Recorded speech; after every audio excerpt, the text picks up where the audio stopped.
economic resilience is no longer optional. It is essential. The periods of disruption often creates the greatest opportunity for innovation, growth and investment. This brings me to the central opportunity before us, moving from solidarity to partnership.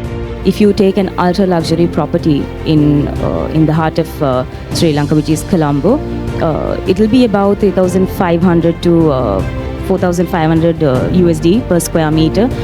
Once the Cold War finished, there were books written on how geoeconomics have and will surpass geopolitics. 94 billion as the FDI last year alone. We invested 65 billion outside.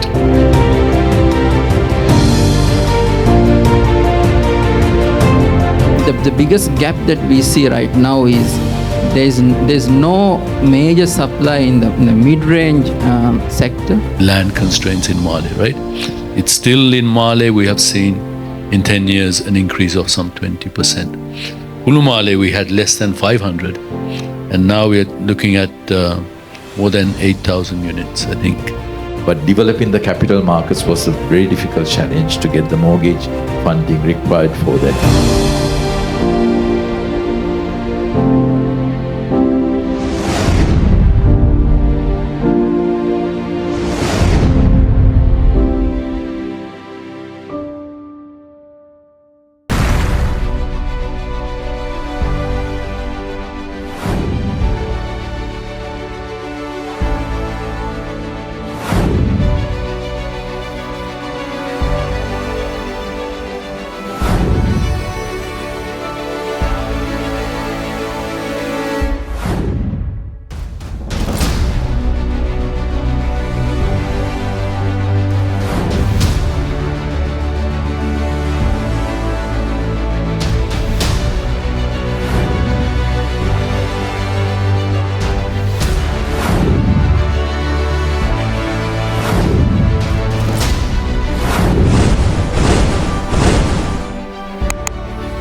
Good evening, ladies and gentlemen.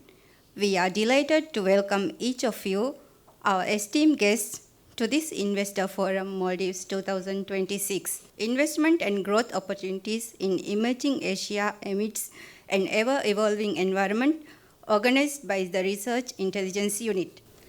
Before we move forward, I'd like to briefly introduce RIUNIT, the Research Intelligence Unit.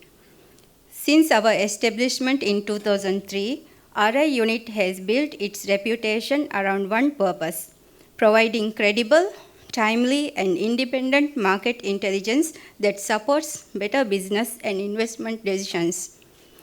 Today, our footprint extends from our offices in Colombo, London, Maldives, and Dhaka to a wider operational network across markets including Nepal, the Philippines, Australia. Over the years, this regional presence has enabled us to undertake research and advisory assignments across a broad range of industries and markets. One of our strongest areas of expertise is real estate and construction. We have worked on hundreds of feasibility and market studies covering mixed-use developments, hotels and resorts, residential projects, retail, commercial developments, and warehousing. Beyond individual assignments, we continuously track the market through our monthly Maldives real estate updates and customized strategic research. We help our clients understand where the market stands, how it's evolving, and most importantly, where the opportunities may lie. On the onset itself, ladies and gentlemen, we would like to say a big thank you to our valuable sponsors who have come abroad to make this event a success. Our thanks goes to Maldives Islamic Bank, Amana Takaful, Homelands Group, Housing Development Finance Corporation, HDFC, Maldives Capacity Development and Governance Institute, MCDGI, Rasheed Carpentry and Construction Private Limited, RCC, and NTV as the media partner.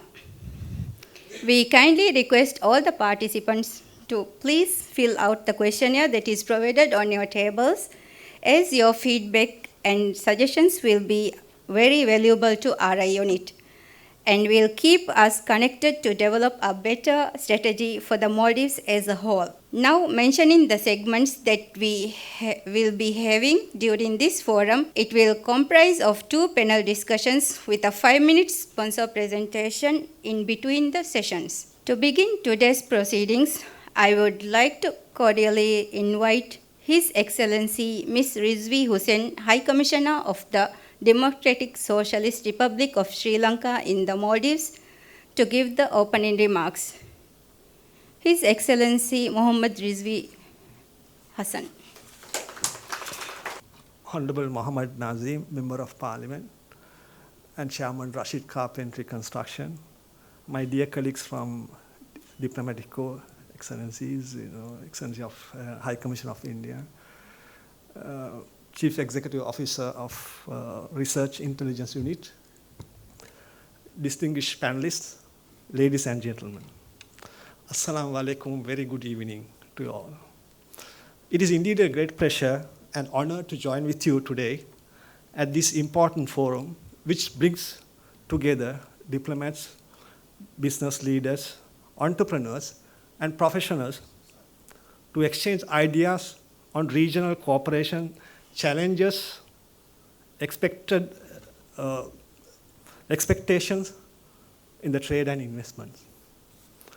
At the outset, I wish to commend Research Intelligence Unit organizing this event.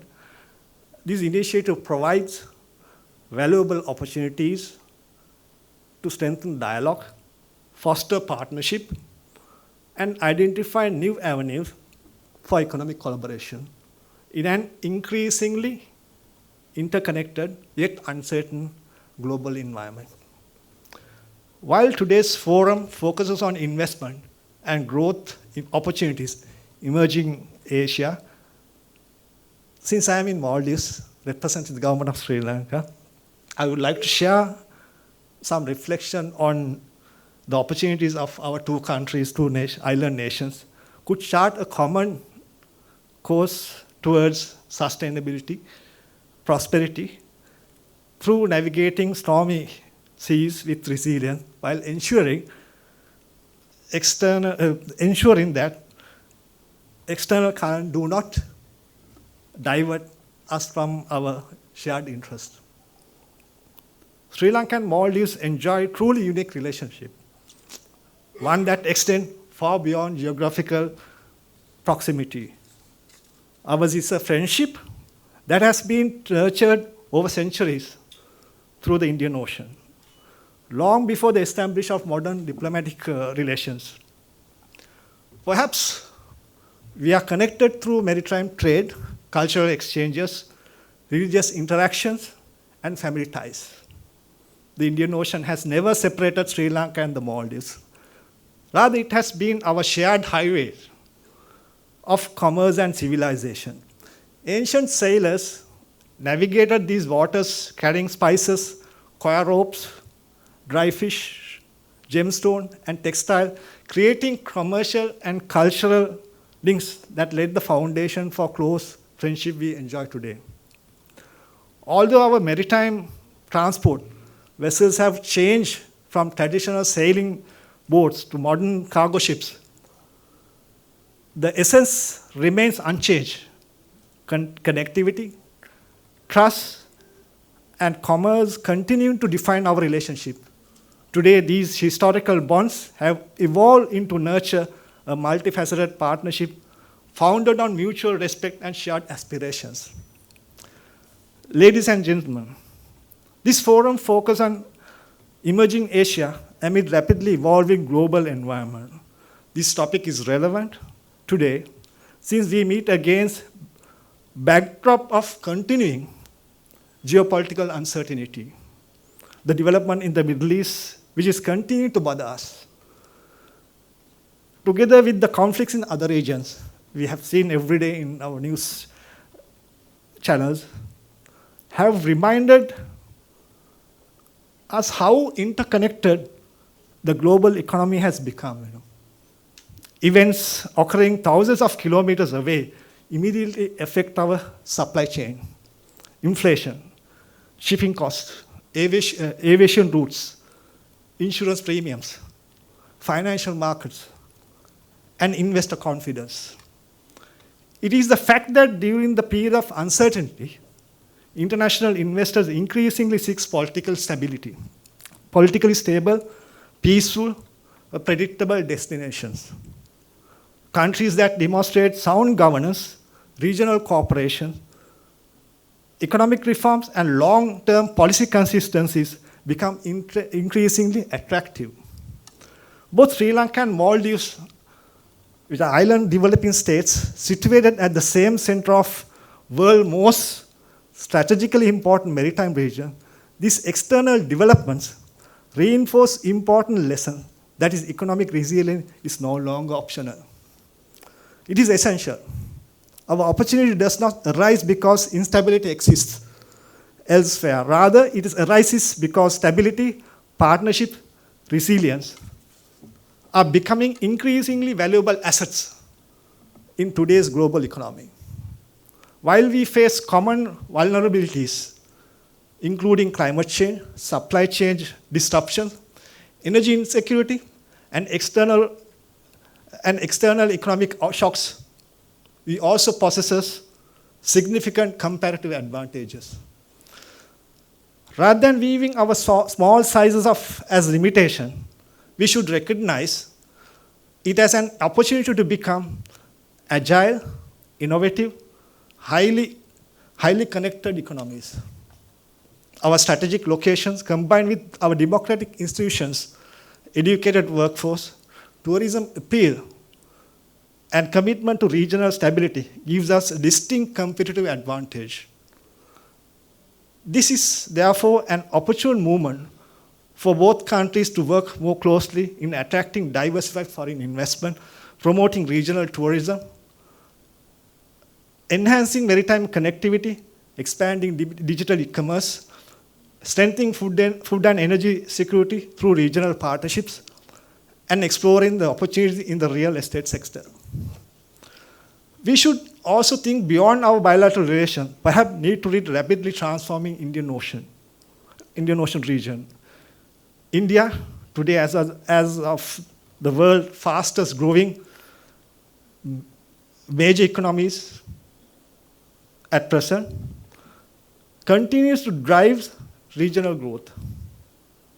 Infrastructure development, mega industries, digital innovations, and every sector, the health, you speak, any sector. It's a big resource base with a huge middle class income strata. Bangladesh has emerged as one of the Asia's most impressive economic success stories, demonstrating remarkable progresses in manufacturing, exports, and human development. Pakistan, with its strategic location and significant market potential, also remains an important regional economic partner. Together, South Asia represents one of the world's most dynamic economic regions. Working together and alongside our partners, stakeholders, we can strengthen maritime connectivity, facilitate regional investment, develop integrated tourism circuits, improve supply chains, and build resilient regional value chains. In fact, those flowery word is to pluck plenty of low-hanging fruits in our nearby emerging economies. We should not go beyond that. We all, whatever opportunities in reach of our arm's length.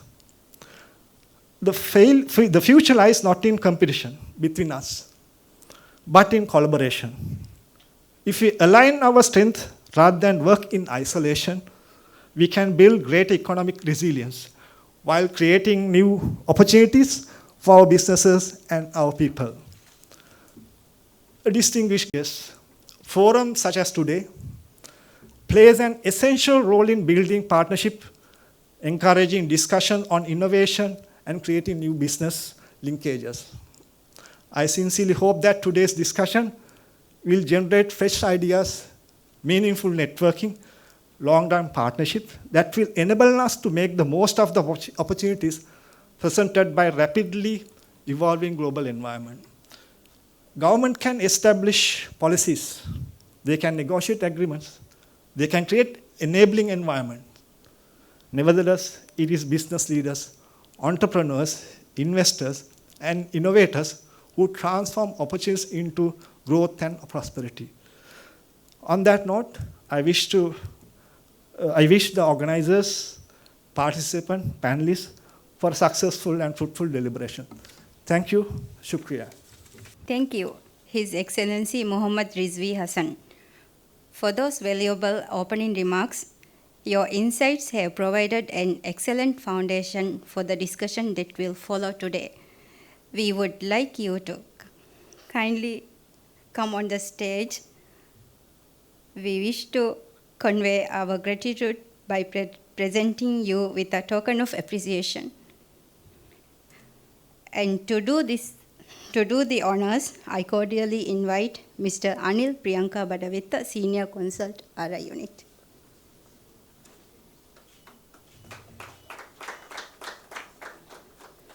Ladies and gentlemen, it is now my great pleasure to invite our chief guest, Honorable Colonel Retired Muhammad Nazim, Member of Parliament, former Minister of Defence, Chairman of Rasheed Carpentry and Construction Private Limited RCC and H78 Group, to deliver the keynote address.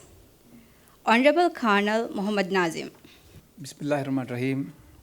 Excellencies, distinguished guests, business leaders, investors, ladies and gentlemen, good afternoon. It's both an honor and a privilege to address the distinguished gathering at this Investor Forum 2026. I commend the Research Intelligence Unit for bringing together policymakers, investors, entrepreneurs, and thought leaders to deliberate one of the defining questions of our time. Where will the next wave of sustainable economic growth emerge in Asia? This is the question we all have been asking. Today, we gather at a moment of profound global transformation. The world is navigating geopolitical uncertainty, technological disruption, climate challenges, supply chain realignments, demographic shifts, and evolving investor expectation.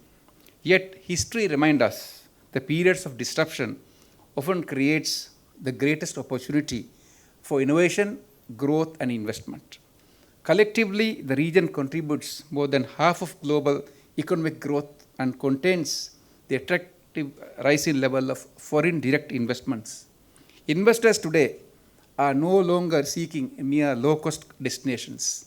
They seek resilient economies, sound governance, sustainability, innovation, and long-term value creation.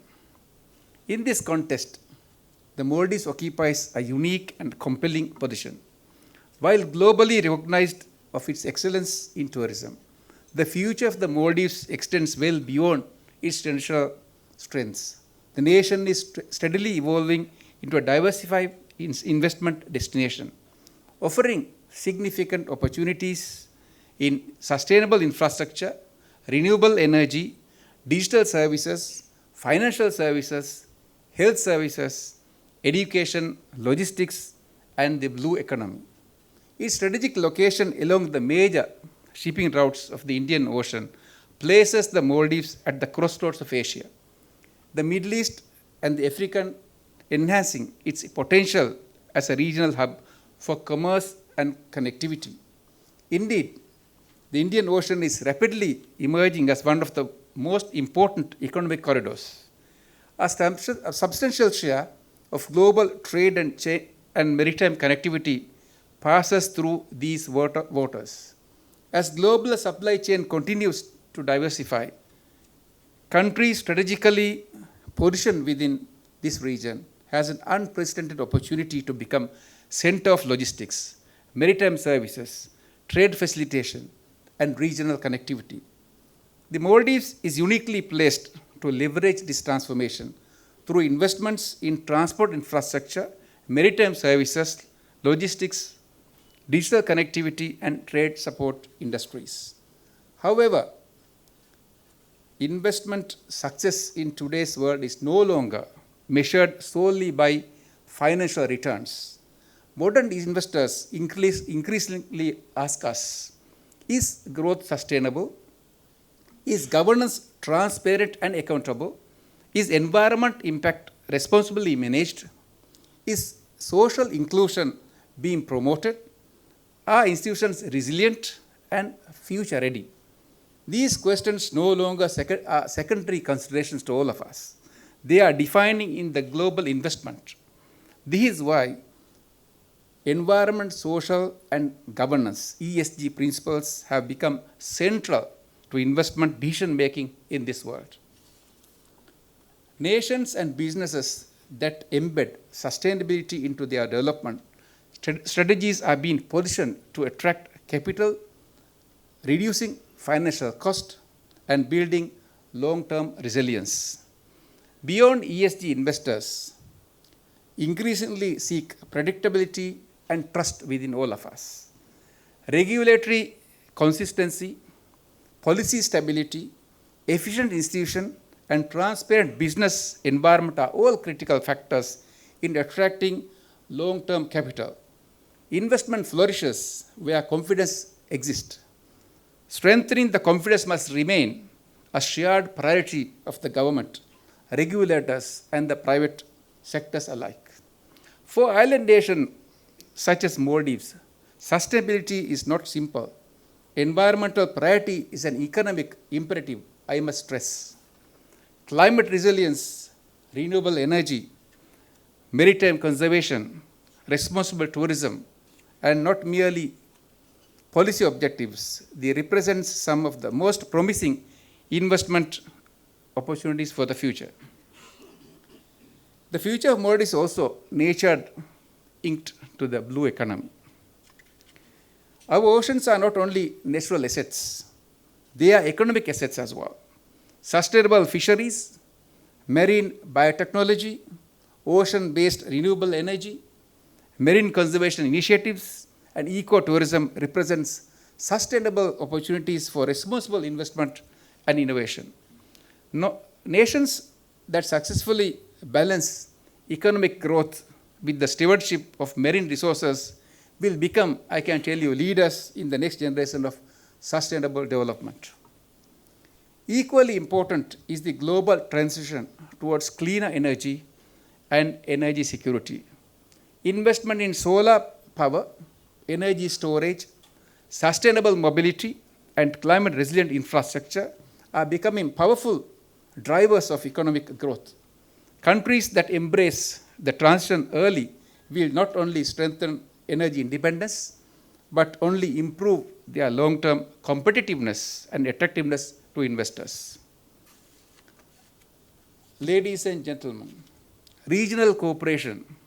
Here I have my close friends and excellencies are here, so I thought I'll also talk about regional, how important regional aspect of it is as well. Regional cooperation will be essential in unlocking these opportunities and ensuring shared prosperity, excellencies. The future of economic growth in Asia will not be driven by nations acting alone. We all have to work together.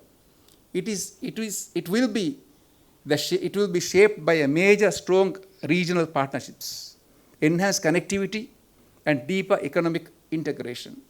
The Maldives is strategically positioned within a region that includes some of the world's fastest economies in this region. This presents enormous opportunities to strengthen collaboration across South Asia, Southeast Asia, Middle East, and East Africa. There is a tremendous potential for cooperation in banking, financial services, health, education, tourism, digital transformation, renewable energy, logistics, and professional services. By facilitating greater investment flows, knowledge exchange, technology innovation, and people-to-people connectivity, countries across the region can create a new engine for the growth that benefits all our stakeholders. Regional value chains are becoming increasingly important in a rapidly changing global economy. By leveraging our respective strengths and competitive advantages, we can improve competitiveness, strengthen resilience, and create sustainable opportunities for businesses and communities alike. The Indian Ocean region is home to some of the world's most dynamic emerging markets. And investment partners, regional collaboration will be critical in attracting capital, fostering innovation, and building shared prosperity.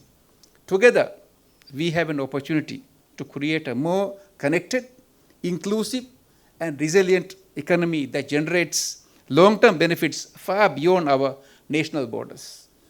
Governments, excellencies, and ladies and gentlemen, governments alone cannot finance the scale of infrastructures required for the growth. Public-private partnership will play a critical role in accelerating investment transport, housing, renewable energy, healthcare, education, and digital infrastructure. By combining the public vision with the private sector innovation, expertise and efficiency, we can unlock transformative development opportunities across our region. Innovation must be also remain as a strategic priority. Artificial intelligence, digital finance, blockchain technologies, fintech, and smart infrastructure are reshaping economies across the globe, an unprecedented space. The future of competitiveness of nations will increase determined by their ability to embrace digital infrastructure, cybersecurity, data governance, and digital skills empowerment. Small island economies in particular can overcome traditional geography limitations by harnessing technology to across global markets, attract talent, and create entire new industries. Countries that invest today in technology and digital transformation will be tomorrow's investment leaders. Yet, in an era of rapid technological advancement, human capital remains our greatest asset. No economy can achieve sustainable prosperity without sustained investment in education, leadership development, skill enhancement, and entrepreneurship. As we embrace innovation, we must ensure that progress remains inclusive. Investment in youth development, women economic participation, research creativity, and entrepreneurship will be essential to long-term success.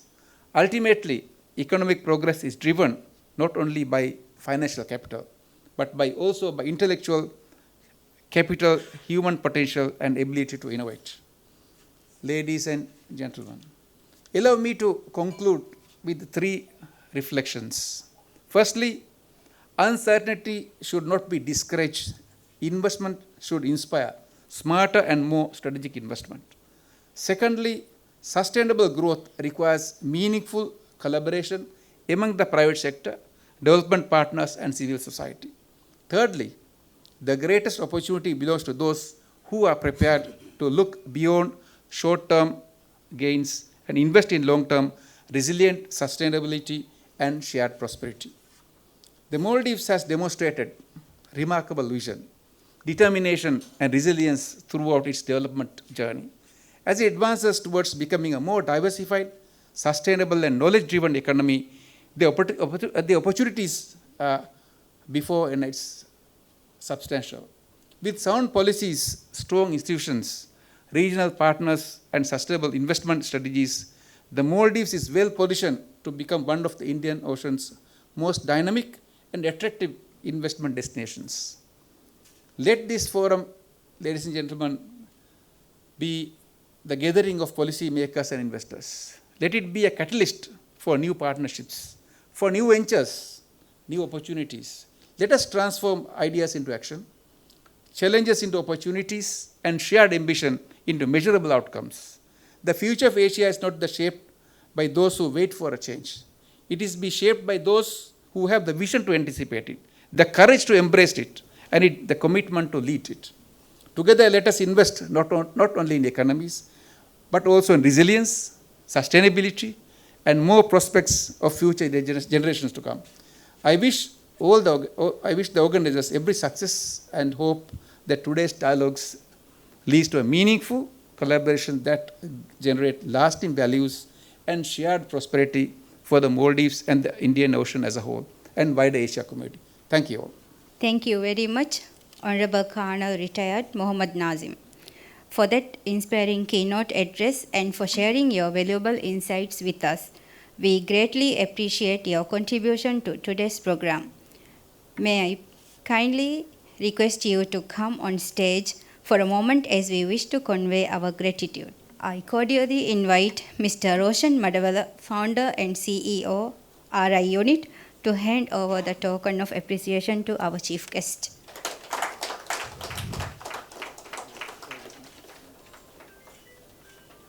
Ladies and gentlemen, although His Excellency Ibab I.M. Halil, the Ambassador of the State of Palestine to Sri Lanka and the Maldives, was unable to join us in person to this evening, we are honored that he has taken the time to share a special recorded message with us. I now invite you to turn your attention to the screen as we hear from His Excellency Ibab I.M. Halil. Assalamu alaikum, good evening. It is my great pleasure and honor to warmly address all distinguished guests to the Investment Forum Maldives 2026. I extend my sincere greetings and appreciation to our chief guest and keynote speaker, Honorable Colonel Mohammad Nazim, the Sri Lanka High Commissioner to the Maldives, His Excellency Muhammad Rizvi Hassan, our distinguished panelists, and all esteemed participants. I wish to express my sincere appreciation to Mr. Roshan Madawala, founder and CEO of RIUNIT, for his vision and leadership in bringing us together for this important forum. I wish the Investment Forum every success. Palestine and the Maldives established diplomatic relations on the 4th of April 1982. Since then, the Maldives have consistently supported the Palestinian people, their right to self-determination, and the establishment of an independent Palestinian state. The Maldives also remains active on the issue of Palestine through the United Nations and all international fora. Palestine also has long-standing relations and strong public support across South Asia.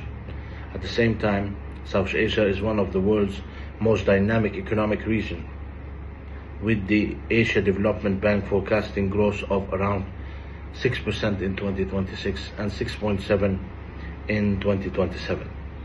This brings me to the central opportunity before us, moving from solidarity to partnership.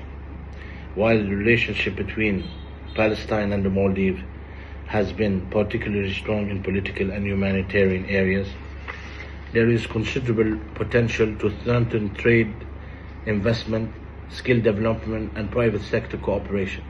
Palestine businesses have valuable capabilities in food and agriculture, information and technology, consulting, construction, textile, furniture, and other sectors.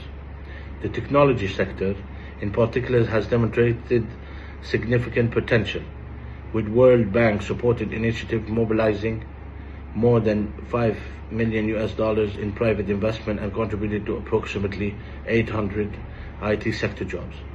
There are opportunities for cooperation between Palestine, the Maldives, and South Asia in areas such as food and agriculture, hospitality sector, ICT, digital services, tourism, education, professional services, and when condition permits, construction and infrastructure. We must also recognize the enormous scales of future reconstruction needs. The World Bank estimates the Gaza's recovery and reconstruction needs could reach approximately to $71.5 billion. This will create long-term requirements for housing, infrastructure, energy, water, transport, logistics, and support for small businesses. Let me conclude with one simple message. We should move from solidarity to opportunity, to build lasting economic relations that create jobs, develop skills, strengthen businesses, and connect Palestinian companies with Asian markets. The RIUNIT forum provides excellent platform to view Palestine not only through the lens of crisis, but also through the lens of people, talent, innovation, enterprise, and opportunity. Our goal should be to build partnerships that contribute to a stronger and more prosperous future for Palestine and South Asia, while creating meaningful opportunity for businesses and investments across the region. From solidarity to partnership, that is the opportunity before us. Thank you. Thank you, Your Excellency Ibab I.M. Khalil, for those thoughtful words and for taking the time to share this special message with us. We greatly appreciate your contribution to this evening's forum. We can now begin the first session, which relates to Asia and as an emerging region to choice for international investors and developers.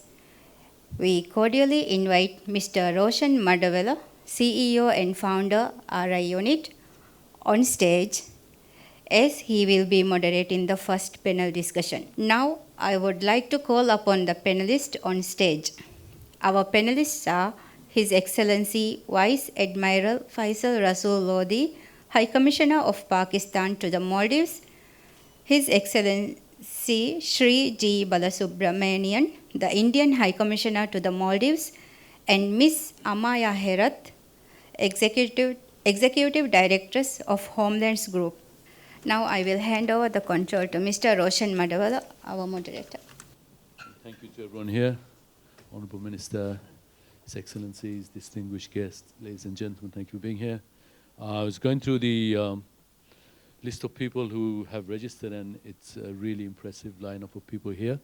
So more than anything, we'd like to open it out to the audience at some point after we get you warmed up in the question, which is the question for this panel discussion is, Asia, is it an emerging destination of choice for developers and investors?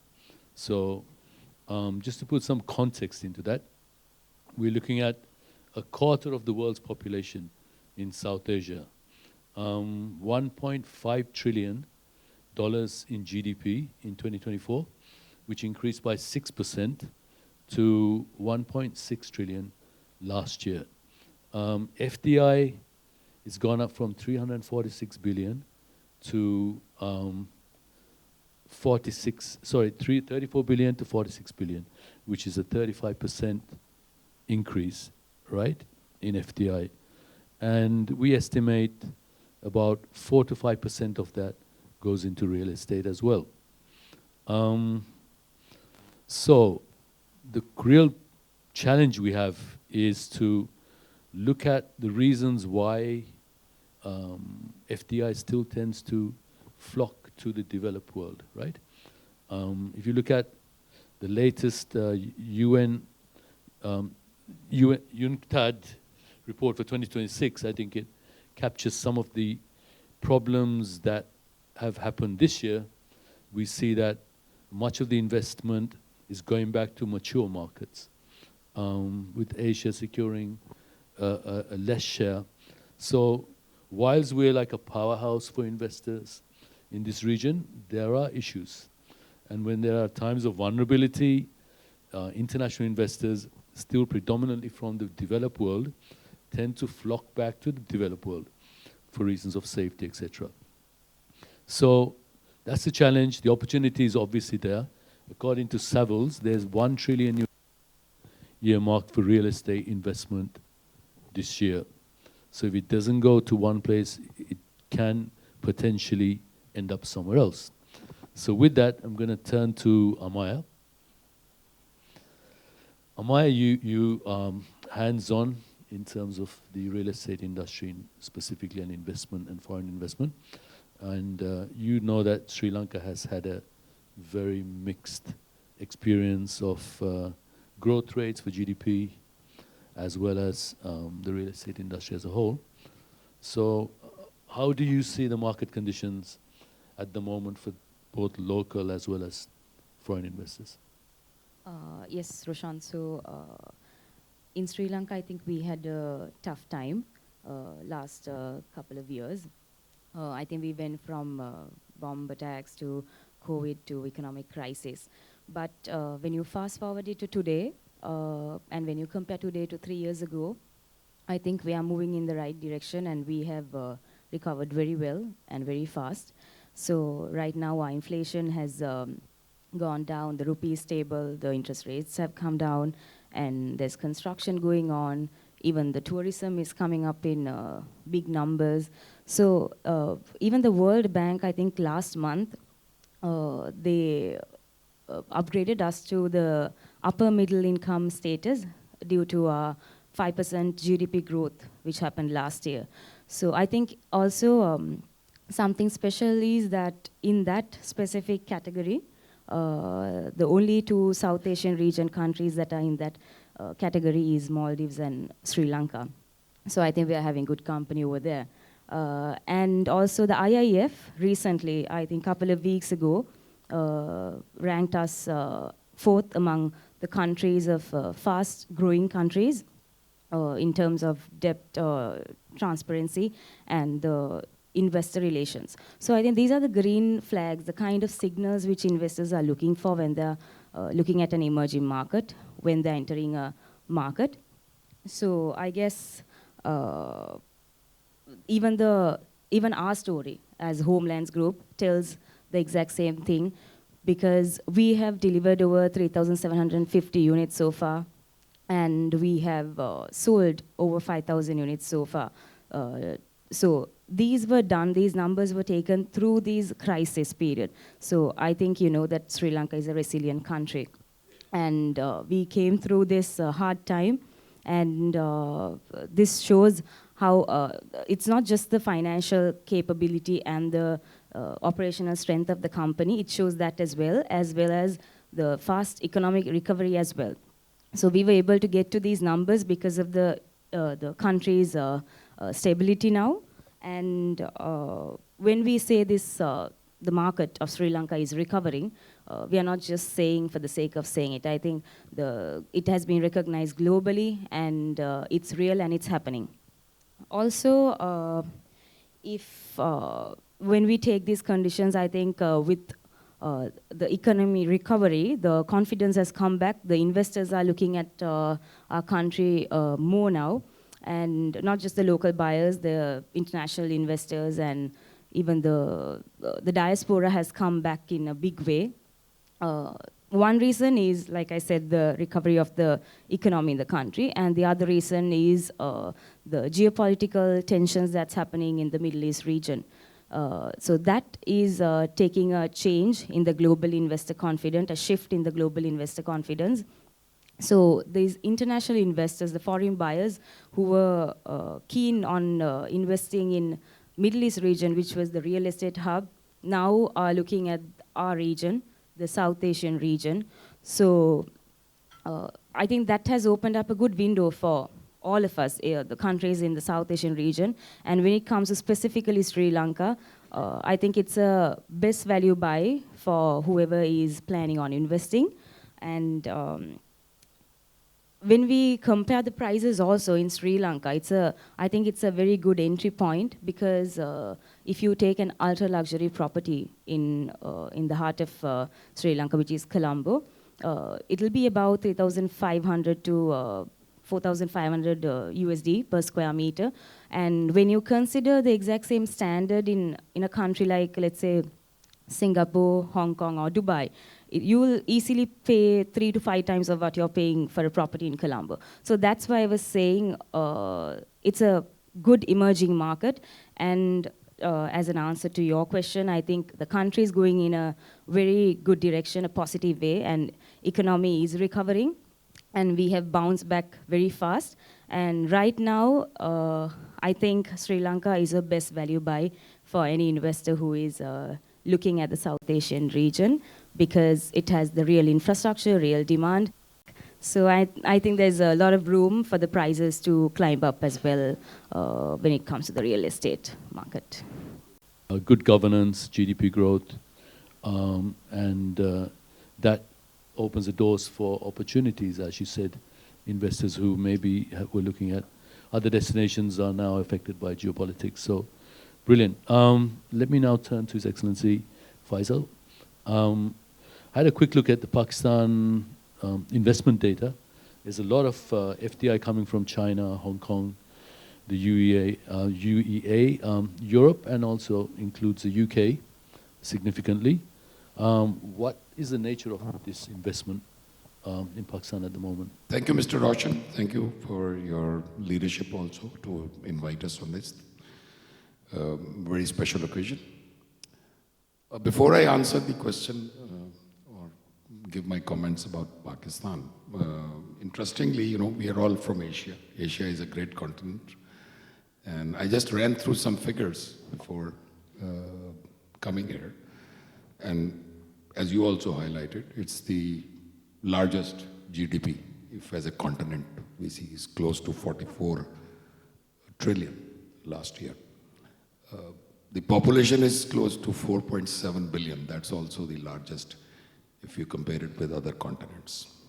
North America is following at 37.9 trillion in terms of GDP, but the population is like 600 million. Europe, following trace, is like 32.3 trillion and a population of 745 million. Now, when you run through the per capita income of continent-wise, so the figures available on open source, North America is close to $60,000 to $71,000 a year, whereas Europe is close to $40,000 to $45,000 a year. Asia is a great continent, the largest, the brightest, and to be the smartest, shall I say. Even the Google or AI does not give a clear-cut per capita for the continent of Asia. It's so diversified. So there are some countries with a per capita in the Middle East, some in East Asia like Singapore, farther Japan, which are close to 40,000, 50,000, 60,000 USD per year. But then there are some, even the fastest or the fast-growing economies, bigger economies like China is close to $13,000 to $14,000. India, Pakistan, and some others are in single digits, to say the most. So it's very diversified. So without being an economist, one thing is clear from these figures, that these 5 billion people need to find a way to make some good use of that 70 trillion being earned by North America and the West. I mean, not in a bad way, but in a good way. And making good use of optimization of the globalization, the technology. Most of us are trying our best to do it, but perhaps more need to be done. Because at the end of the day, it's all effort in terms of economy and prosperity is for the good of the people. And if we are able to make this change by interfacing more into those economies and trying to make best use of our potential, which is huge. The young population is huge. The innovation, we have made a lot of progress in many countries. And all that needs to be capitalized thoughtfully, shall I say. So that is one. The barriers which I personally feel continue to haunt us also include the bureaucratic impasses, bureaucratic hurdles. Most of the countries in Asia are fixated in a way, to some extent, to the colonial era's bureaucracies. So no matter how much do we claim we have made business environment very friendly for investors, when you go deep into any country's procedures, there are impasses, there are hurdles. There are hurdles also with the diversity of infrastructure in our rural areas and urban areas.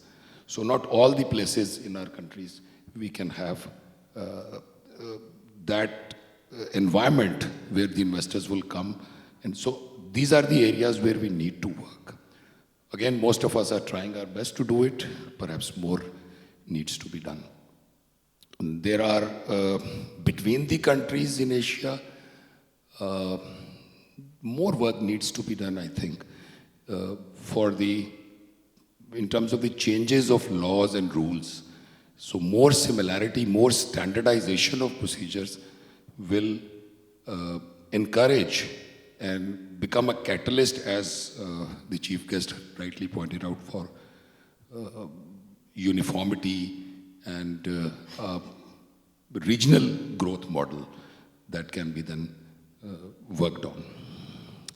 So these are some of the things which I wanted to highlight. As far as Pakistan is concerned, in addition to the countries which you highlighted, Switzerland has been a good partner as far as FDI is concerned, and the Saudi Arabians have really joined recently. The areas, more than the areas, I think again the business-friendly module which Pakistan has recently adopted, that encourages FDI a lot. So there have been special economic zones, especially in the maritime sector, the Gwadar port in particular. So that has, created that incentives for the foreigners to come and invest in certain sectors.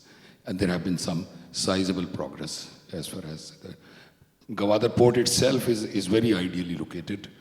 I am a mariner by profession, so I can tell you safely there is no better deep water port in this entire region as compared to Gwadar port. The water depth of like 1,000 meters, which can hold even the super tankers, is close to about 1.5 to 2 miles from the port. So that's not the luxury which is available on any other port. In addition to the maritime sector, there is encouraging FDI inflow in terms of IT, agriculture, rare earth minerals, oil and gas sector, and also textiles. The manufacturing of cutlery, which is unique to some of our items in some of our cities, is also one of the more. And footballs, I believe. Footballs also. Certainly. Thank you. Thank you. Thank you very much. That's very enlightening, and I particularly like the idea that you see the region as a whole has to come up through cooperation, because maybe as a keynote address also touched on, with the kind of challenges that the world's facing, proximity may be a winner moving forward, right? So with that, let me turn to His Excellency Mr. Bala Subramanian. Thank you for joining us. Your country, of course, is a powerhouse for FDI. You guys in India account for some 85% of FDI in the region, and you've got super corporations from the USA, people like Apple, Amazon, Google, Walmart, Microsoft, located in India. So how would you identify the drivers of FDI from that perspective? Thank you, Roshan. And first of all, namaste from India. It's a pleasure to be as part of this panel. To answer your question directly, I would say that there are about 3 or 4 factors which actually come into play. One, and I would give it the most important factor, is the human resource that is available. On an average, we produce about 2 million engineers alone, not other fields, every year. So the human resource capital that has been invested upon through education, through the infrastructure development, and through the huge market, that is another factor, huge market that is available. I jokingly say that India is a little larger than Maldivian population. So, that population and with the amount of people who study, who come out with the technical qualifications, with the IQ level that has been inculcated into the system, the educational system, that has been one of the major factors. Gone are the days when the Y2K problem started in 2000, when people started going for coding and other things. Today, and the BPO work, that was the back office work that was being undertaken initially. Today it is completely changed. All the R&D, all the companies that you now mentioned have R&D facilities in India with the workforce from India. So that is one of the major factors of FDI flow, with the human capital and the intelligentsia that is available there. The second is the government factor. The government is very keen to increase the saleability of India, I would say, if I had to put it in that word. More than 1,500 redundant laws have been taken away. 46,000 compliance measures which were being insisted have been done away with. So the ease of doing business, India had risen by 79 points in the past few years alone to attract more and more people to come in. And by saying ease of doing business, ease of getting out is also a factor, because a person who wants to come and invest, finally, if that person is not able to achieve whatever that person wants, should have an easy way of exiting also. So one of the latest examples I would say is in terms of Ford, which set up its office in Tamil Nadu, and then subsequently, for whatever reasons, they had to withdraw. So the whole process of their withdrawal was also made easy. So the ease of doing business is not only incoming, but also outgoing. And the different states that are there, they are into competition with each other in terms of which kind of incentives that could be provided, what kind of tax reliefs that can be given, and how the manpower can be supported, how the infrastructure can be supported, water, electricity, so on and so forth. So with this competition, the investor actually finds various areas which are very, very conducive for setting up their offices and their R&D things and various other things, and even manufacturing for that matter. The labor cost is another improving factor over there. The third thing I would say is about the infrastructure. The kind of effort that the government has put in terms of infrastructure is enormous. With artificial intelligence coming in, the kind of power that is required is enormous.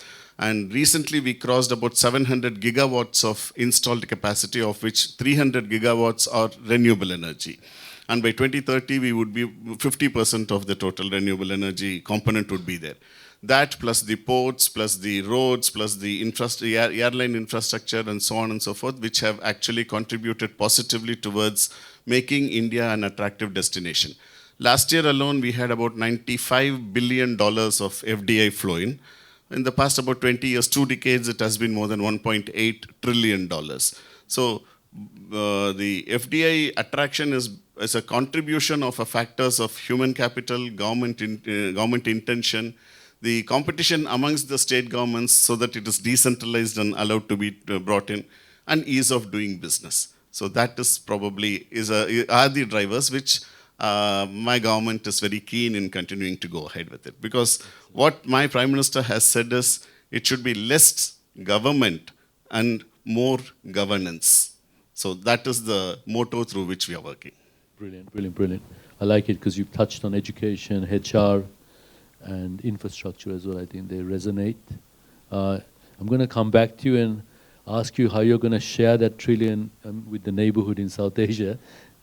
I'll come back to you. So, but let me first turn to Amaya again. So Sri Lanka, modest now, having listened to the Indian story, I was going to say 15 to 20 billion very loudly, but I won't now. But the Port City project could be an inspiration for other countries. It's a bit like Hulumale. It's a reclaimed land of some 200 and 300 plus hectares in prime Colombo. So it offers a new concept, right? A modern style of living, much higher livability. I'm not suggesting that we can measure the success of a nation by, the skyscrapers, but it's certainly a way to start getting investors in. So can I turn to you, because you obviously have a project there. Tell us a little bit about what's happening at the Port City and what you guys are doing. So Port City is the product we are using right now to enter into this global real estate market. Right now we are not competing with our project in Port City. We are not competing with the other properties we have in Sri Lanka, but we are competing with the properties all over the world. So we have something for the first time, I think we have something which we can put next to properties in Dubai, Singapore, those real estate hubs. And I think Port City is like you said, it's similar to Hulumale. It's similar to DIFC in Dubai. So this is a fully master planned city, which was built from scratch. And it has different zones for different activities, like, let's say, leisure, for work, for living, likewise. And I think it's a good, very well planned and an organized city. And when it comes to investment, the Port City has its own investor-friendly rules.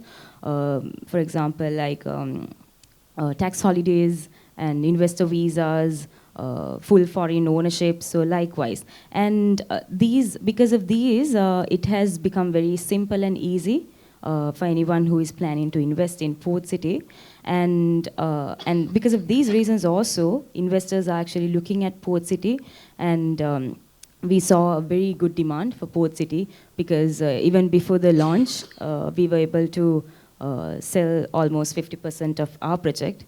And we saw this demand early, and that's why we decided to enter into Port City. So we have a project, Central Park Boulevard. You must have already seen the video in Port City. And this is in the Central Park district, facing a 40-acre park, green park, and with beautiful sunset views. So this is a twin tower concept. Each has 37 floors and 640 plus residential units, including 1, 2, 3 and 4 bedrooms, plus penthouses and mansions as well. I think for this project, we have put our biggest investment. I think this is the biggest real estate investment done by a Sri Lankan developer. So we have invested $150 million for this investment, and the total value of this project is $300 million. So just the fact that we have put our biggest investment to this project shows how much we as a company believe this vision of Port City, and also the fact that it was sold almost 50% even before the launch shows how much people believe in this concept as well. And it's not just the local buyers, it's all international, and even diaspora has been investing with us. So when we talk about this project, we wanted to, like I said, we are competing with other projects all around the world. So we wanted to make it a next level project. So we called it Indian Ocean's Next Wonder, because that's what we are building towards.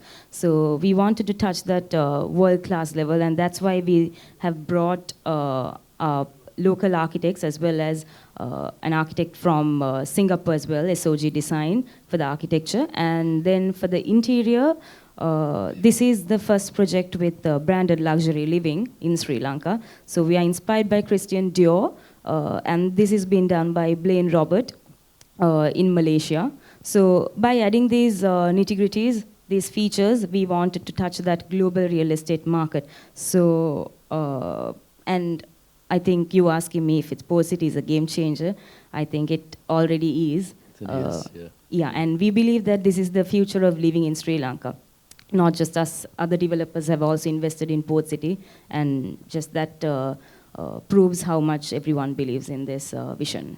Thank you, Amaya. Yeah, actually, I think quite a few people have come in this year. Close to $1 billion have come into the Port City, which is an amazing achievement. Thank you. Which actually comes to my next question, aimed at Faisal, which for many countries, 2018 was the peak. For Sri Lanka, that was the case until this year or last year. So it was a period of catch-up after COVID, right? So Pakistan also secured $3 billion before.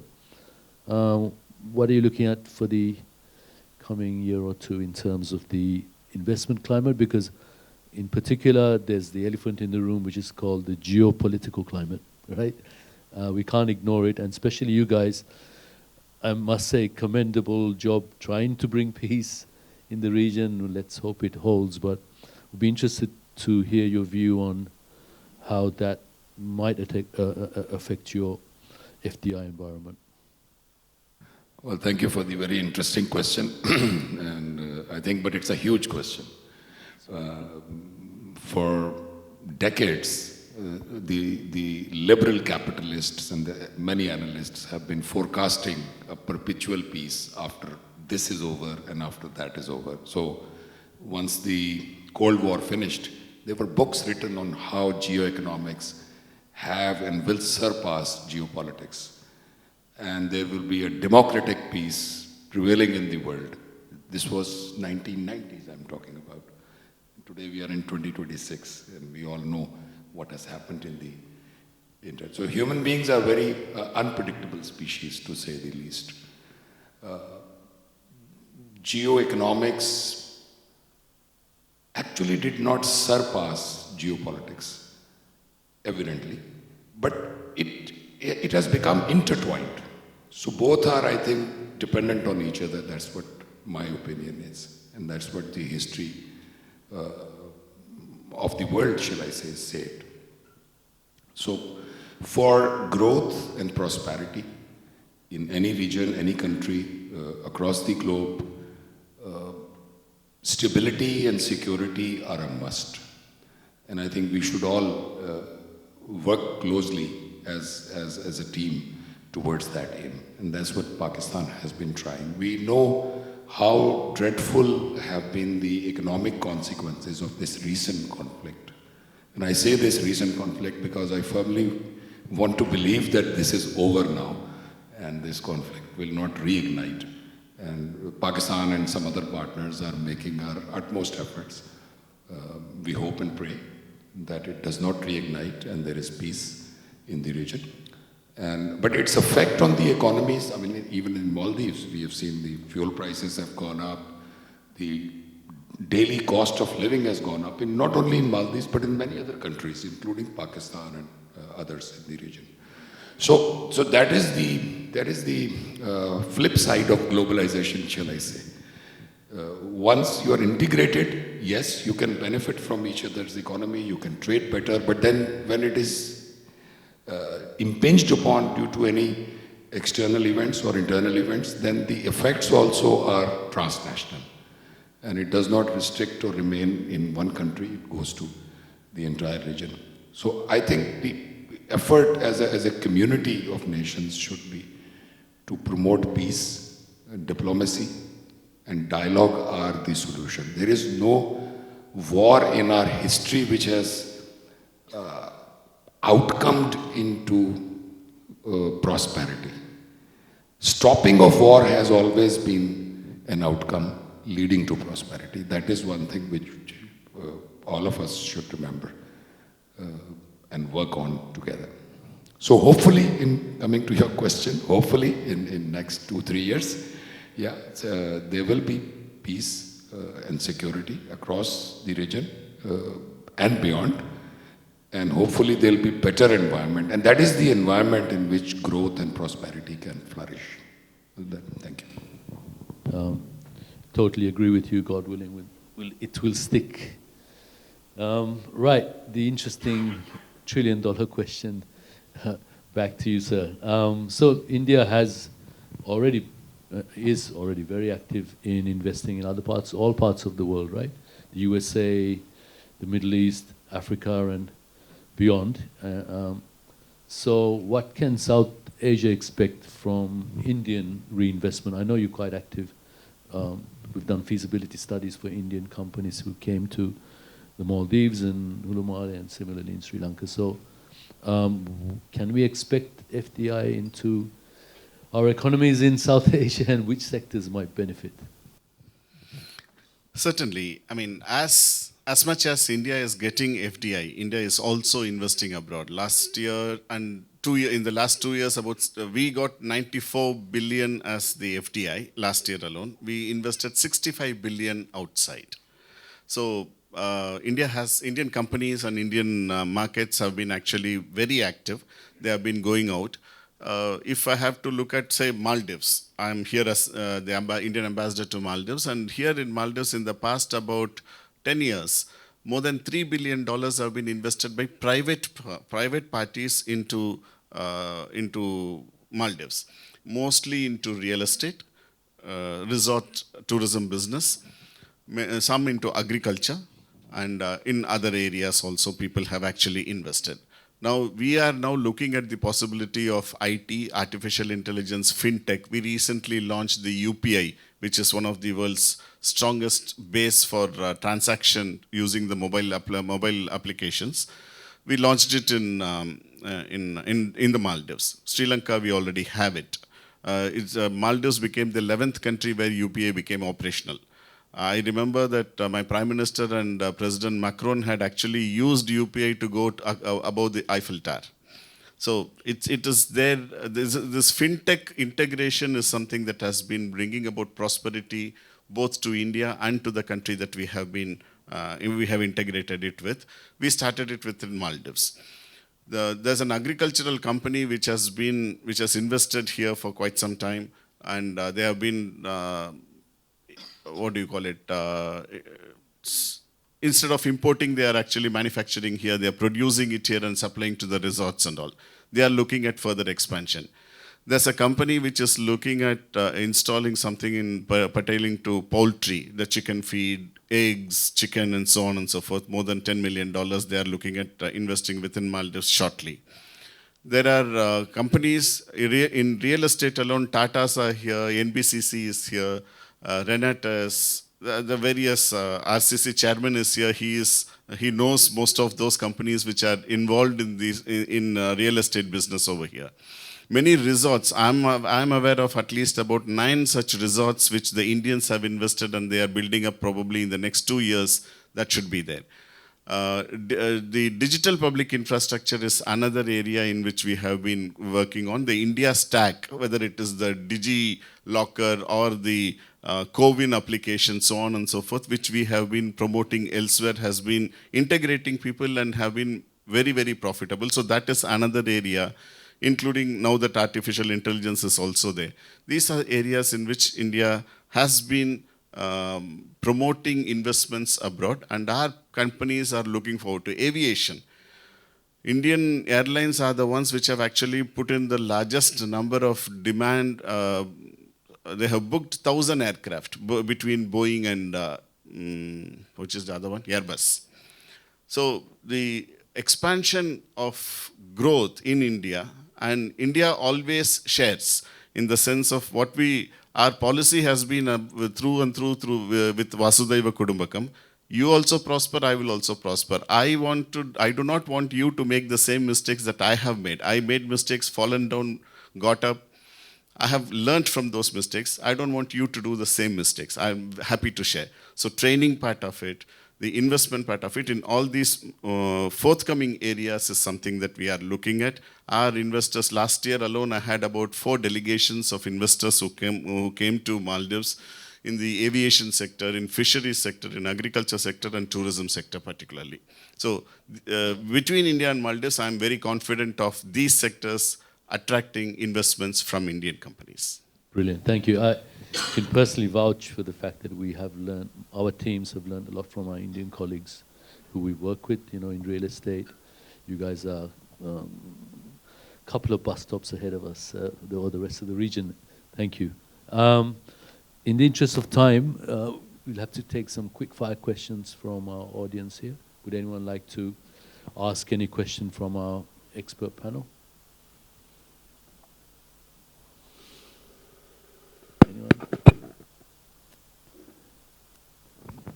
Any questions? Yeah, completely. You guys have been outstandingly good. Because one...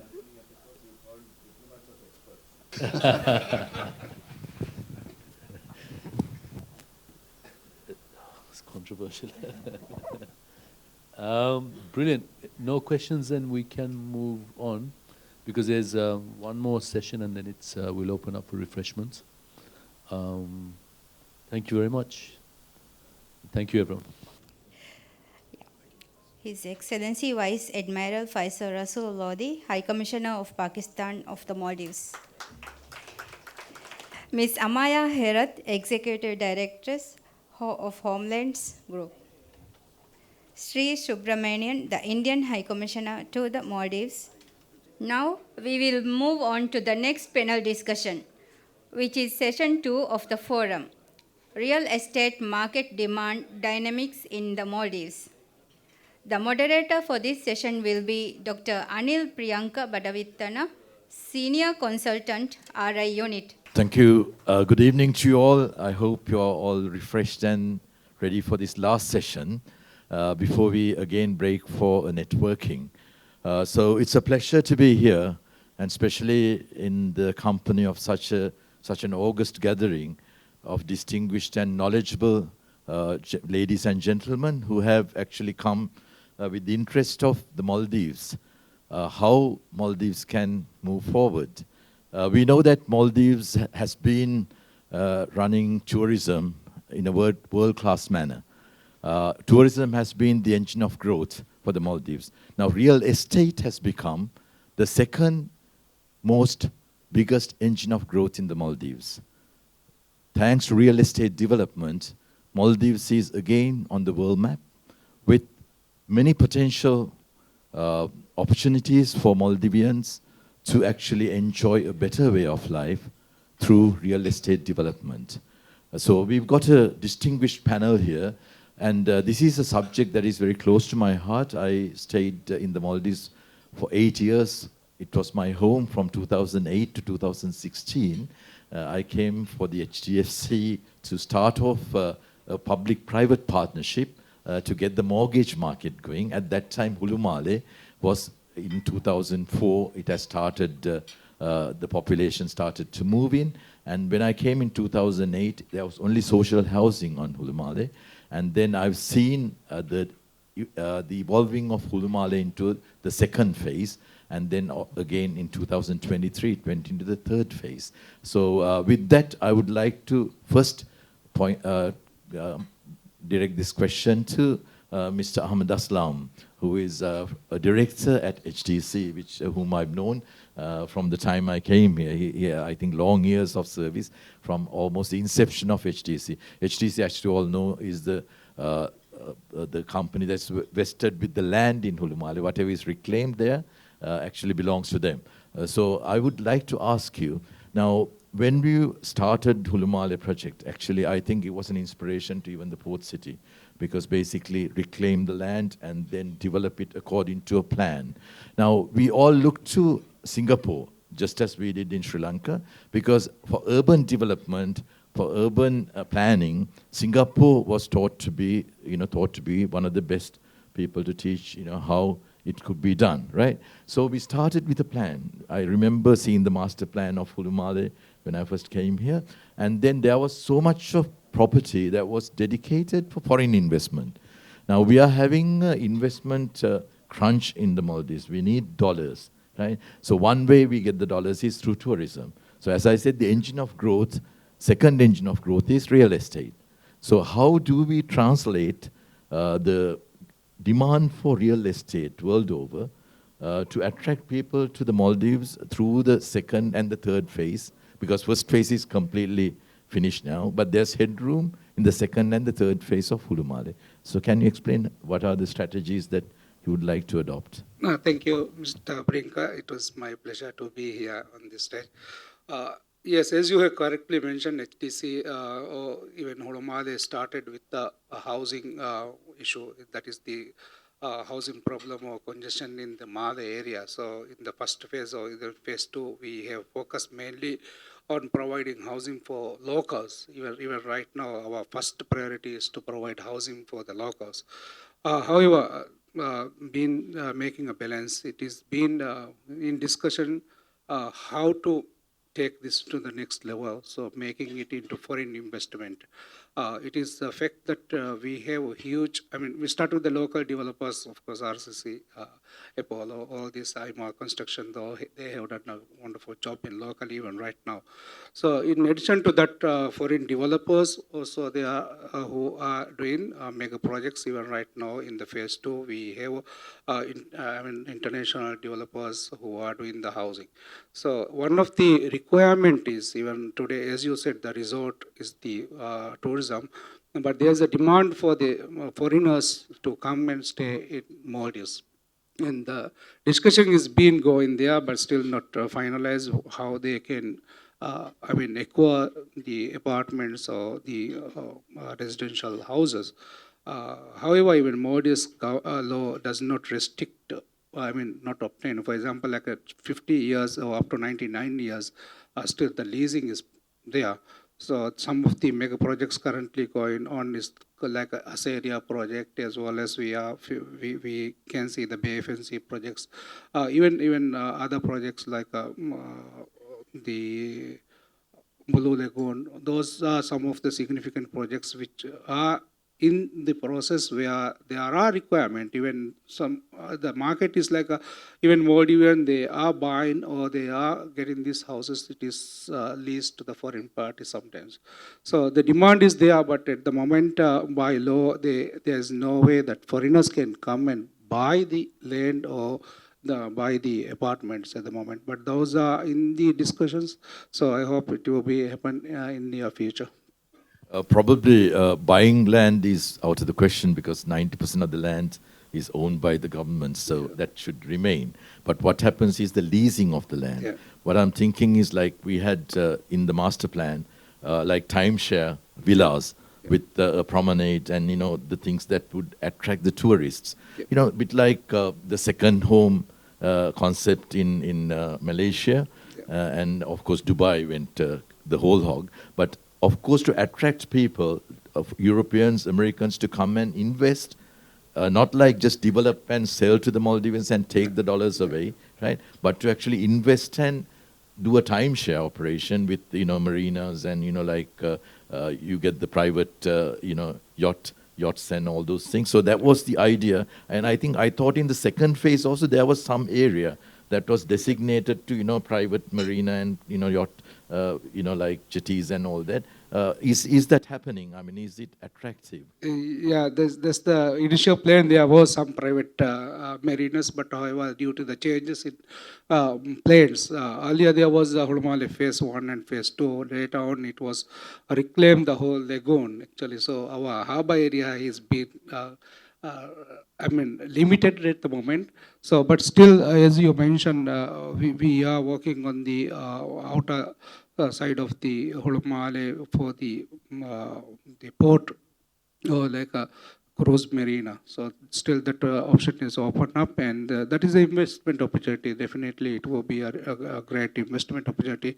Again, we are looking for like even talking about the PPP, public-private partnerships where we can expand our opportunities and also to invite international party to come and do those projects. Still, we have few milestone, mega projects which we can open up into the international market. Yes. So there's so much hope. Yes. That to this, foreign currency crunch that is being faced because Maldives is managing. Yes. They didn't go the same road that Sri Lanka did. They're still, because there's huge volumes that are coming through tourism. Yeah. But real estate, as I said, is a second growth engine of growth. So you can actually think of that as the next way of attracting foreign investment. So when you come to housing, I want to talk to the Maldives Islamic Bank, which is basically one of the greatest assets that the country has, right? It has to provide funding. And I know there are many in the capital markets development experience in the audience where we've been trying to develop capital markets where people can actually afford to buy their property or develop. There are three types, like you get the domestic, like users, end user. Then you got the industrial, then you got infrastructure, and also you got, certain lagoons and resorts and, various developments that need funding, right? How do we see the development of capital market with Islamic finance? Because there's huge potential. We've had Islamic conferences in the Maldives. We've been trying to attract capital. There's been a sukuk by the government as well. HDFC also went for a sukuk. The first sukuk was done by us to give mortgages, Islamic ownership to property. Where are we going with the Islamic Bank's initiatives? Thank you. I think Islamic banking started in earnest in the Maldives. I would say after Amana Takaful, in the Maldives Islamic Bank started in 2011. So I think back then HDFC was already there. For the real estate market, we always say in our bank that real estate has been the building blocks of our bank in the initial stages, because there were two reasons. One is that we had a smaller capital when we started. So we were not able to go into bigger ticket sizes, which you mentioned about resorts and other investments. So real estate and the home finance, the end user financing, commercial real estate financing was where the ticket size fitted perfectly for us. So we started there, and it has been our building block since then. Even now, it is something that a sector that we kind of look at positively, because one reason is the NPA, the non-performing, is really low in that sector for us. So it is an attractive sector for the bank. Over the years, we've been very active in the market. I would say we've financed more than 2,000 units in the Maldives, housing units, whether end user or real estate, mixed. We've done around 2,000 units. We already carry 35% of our portfolio in real estate. So we are very active in that sector. I think if you look at how the bank has grown over the last 15 years, we're celebrating our 15th year this year. So we're very proud to say that from $10 million we started as our capital. We are now, our balance sheet is $1 billion. So that growth we've seen over the years, and I think a lot of that has come from the real estate sector for us. We can say, I think, the most active, one of the most active banks in the real estate sector when it comes to end user financing, also the real estate financing. Apart from that, we are also very active with the construction companies in order to also facilitate their working capital as well as funding their projects. So I think overall we started as a retail bank, but we have grown into the real estate sector from the onset, and we have, I think, we are kind of very active, and we always carry a significant portion of our portfolio in the real estate sector. Yes, thank you, Mr. Hamad. Actually, it has grown. I've been watching the progress of Islamic Bank, because when I first came to this country in 2008 as the managing director of HDFC, one of the first questions I asked the MMA is, where's Islamic finance in the Maldives? 100% Islamic nation. So it's a real success story. I mean, from 10 million to become 1 billion is fantastic. It's a great story. So now it brings to Mr. Roshan Madola, who has been one of the pioneers in doing research in real estate in the Maldives. He came to me when I was at HDFC managing director. He was actually doing a research project for some investors who wanted to see the potential in Hulumale. At that time, there was an offer to any potential developer. They had to develop domestic, for local social housing units alongside a commercial project. So that was a very good concept where investor would benefit, because as Mr. Aslam said, the initial development was for urbanization of the Hulumale through the in-migration that was happening in Mali, especially after tsunami. So tell me, Mr. Roshan, how do you find the evolving landscape from 2014 when you first came in, and then of course 2015 the second phase in Hulumale started, and then it went on to 2023 the third phase of Hulumale. So how do you see this dynamic, because we are talking about the dynamics of demand for real estate in the Maldives? Exactly. Yes. Thank you, Dr. Priyanka. So when you told me that I have to sit in for the MD of HDFC, I hurriedly picked up some data from our 2014-15 report compared to the latest one. So back then I remember coming here with the research team and walking in Hulumale and Male, counting buildings, literally, because there was no data. No one knew when we asked people, even experts, how many apartments do you have and things, no one had information. So we did that. So we had 8,800 units in Male, and the latest report has put that into 10,000. And this is despite having land constraints in Male, right? It's still in Male, we have seen in 10 years an increase of some 20%. Hulumale, we had less than 500, and now we are looking at more than 8,000 units. I think Aslam will have more accurate and updated figures here now. So this was the last report in 2024-25. So you can see the increase in inventory, right? And I mean, we have always believed in Hulumale, kind of fell in love with it. And when the bridge came along, it was like, wow, So I always stay there. And if you get up early enough, you can enjoy the sunrise and a bit of exercise before the working day starts. So it's unique and it's amazing. And I'm not surprised that it's seen a massive rise in guest house tourism, right, over the years. Similarly, values have increased from like $135 per square foot on average to today more than $230. You might again have more accurate data, and the rentals again, 2,200 average to 3,200 over that period. I must confess there were people in Male who didn't believe in Hulumale 10, 11, 12 years ago. We were, people said it's not going to work. No one is going to go over there and get wet on a dhoni and all this. But when the bridge happened, it really changed the entire perspective. And again, it proves what our research says: infrastructure is a key driver of real estate. And just a small point. So when we talk about this idea, how to leverage real estate, I think we have to distinguish two types. One is the buy-to-live market. So these people, like you and I, we think about schools, hospitals, traffic, and neighbors and things like that. The investors look at where they're going to get a return on tourism, right?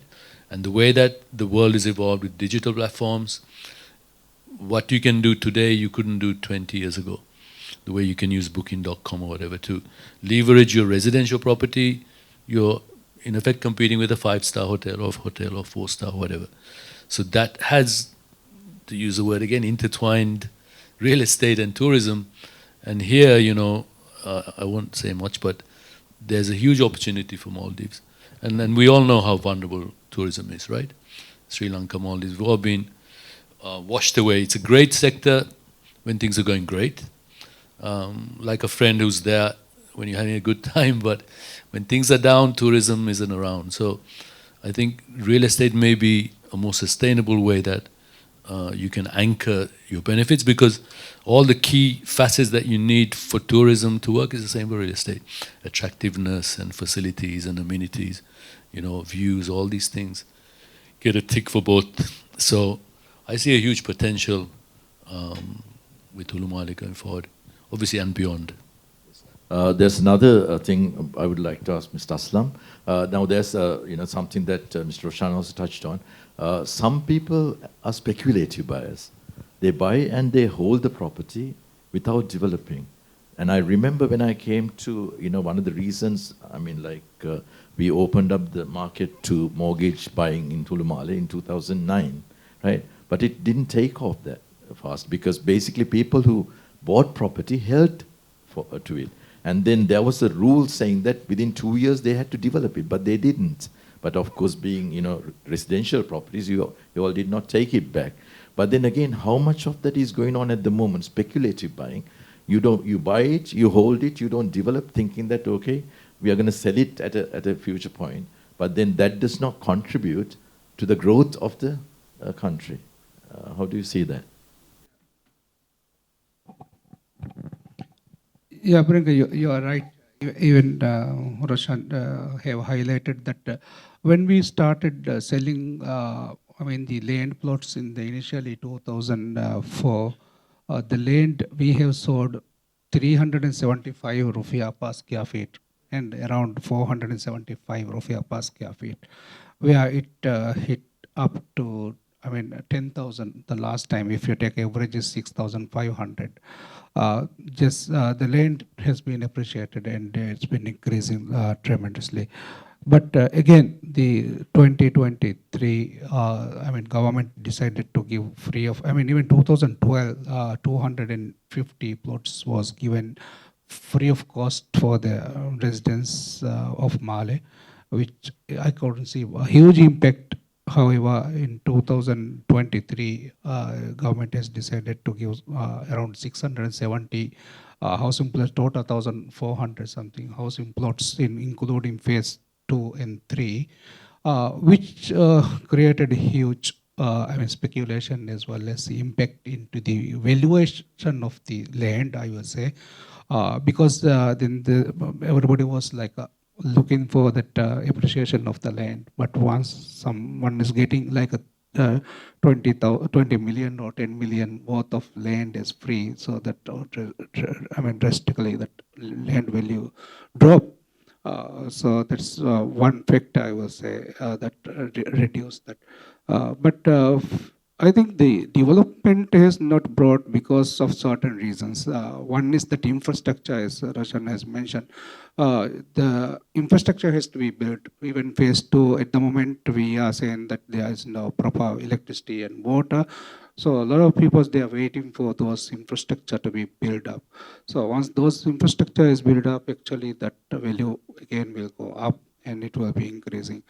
Other things I want to highlight is, yes, the demand, even Maldives, I can say that at the moment there's no secondary market for real estate, even like apartments, all this. So those has to be established in order to grow the market. At the moment, there's no huge, the established market for the secondary market for the real estate, which will be again creating value. Even right now, some extent it is happening, but it's not officially done through the market. So I will also highlight what is happening is in Maldives that mainly focus on the social housing, where there is a mismatch. I would say the mismatch or ignore certain area of the or certain population. For example, I believe that all the Maldives doesn't need social housing, but since there is no choice, most of them are choosing for that.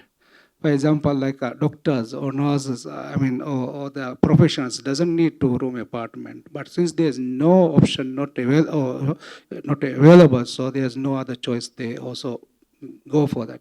So I think that gap has to be filled. And one thing what we are currently doing is with the affordable housing scheme with the BML.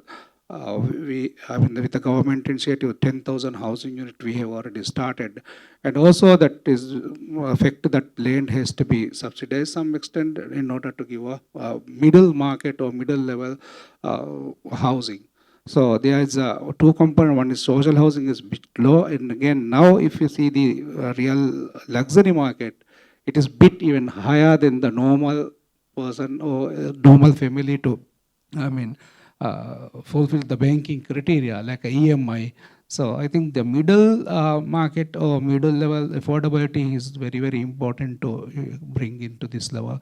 So which will also create a boost in the market. Actually, the affordability and home ownership, and with a low population growth rate, I think basically resolving the home ownership problem, because basically all Maldivians have a claim to land, right? They are all landowners, but are they homeowners? Now, translating to home ownership is actually the job of people who provide financing, because today construction is different.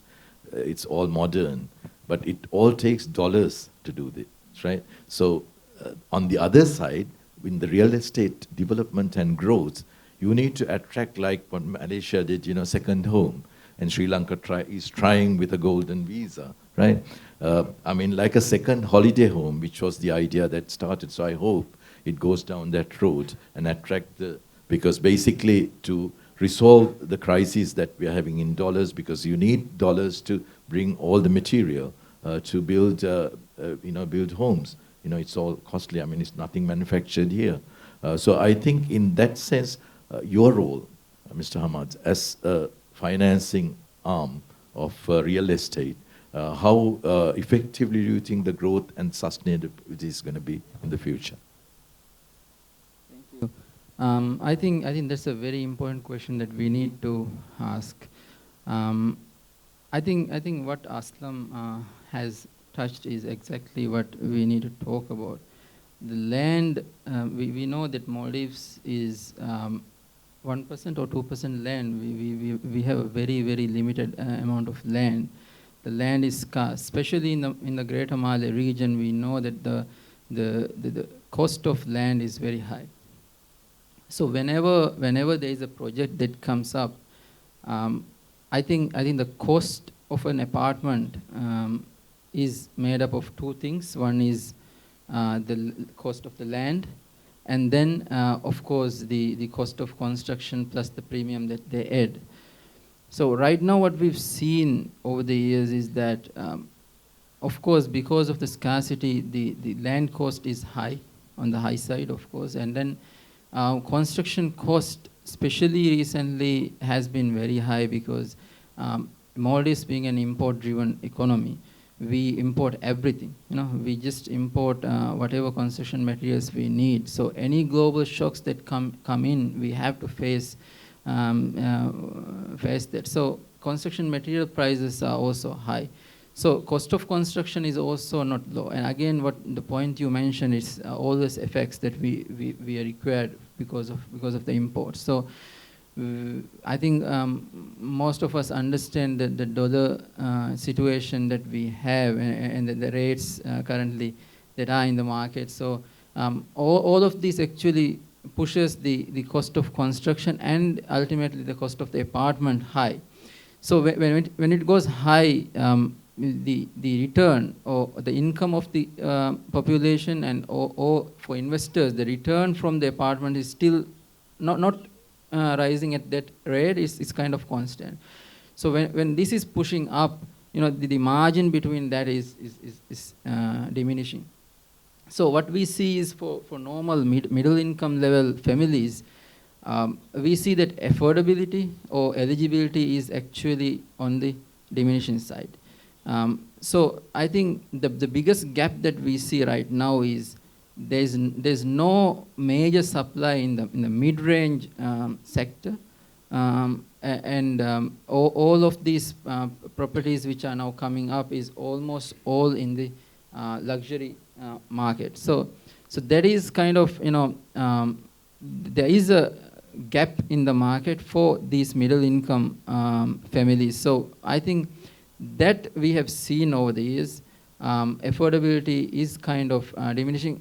Because we have a finite pool of, population is low. So over the last, I would say 7-8 years, most of the people who are already eligible, who can actually, who are bankable, have already taken up apartments or housing units. The other point is that there are investors who are looking at buying multiple apartments. For them also, it's also a finite pool of, people we're talking about, and for them also it is kind of limited how much a bank can expose themselves to a certain, individual. So all these factors together, I think we see a gap emerging in the middle of, in the mid-range. So that is something I think we can try to address. But I see three things. One is that for us to, because we have to, I understand from a bank's perspective, bringing down the cost of finance, or financing cost is important, but I think ultimately the cost of the apartment is where we have to address. The cost of apartments, I think we've seen, Roshan was saying there's been a significant increase in the cost of apartments. If you look at per square meter, it has gone significantly high. So if we can't bring that down, then cost of finance, even if we reduce, the affordability still doesn't come in. So I think a holistic view will be that we should look at how we can bring down the cost of the apartment. I think one is looking at the land. Aslam mentioned about subsidizing the land cost for certain projects. That is number one. I think we have to look at that if we are to reduce the cost of the apartment and bring in affordability. The second point is that I think the government or the policy level policymakers has to look at certain incentives, maybe on duty, of materials that are imported for certain projects. They'll have to look at that, or maybe tax benefits for certain projects has to be given in order to bring it down. I think one other point that I just wanted to highlight is first home buyers. I think we have to do something because home ownership, you just mentioned the problem.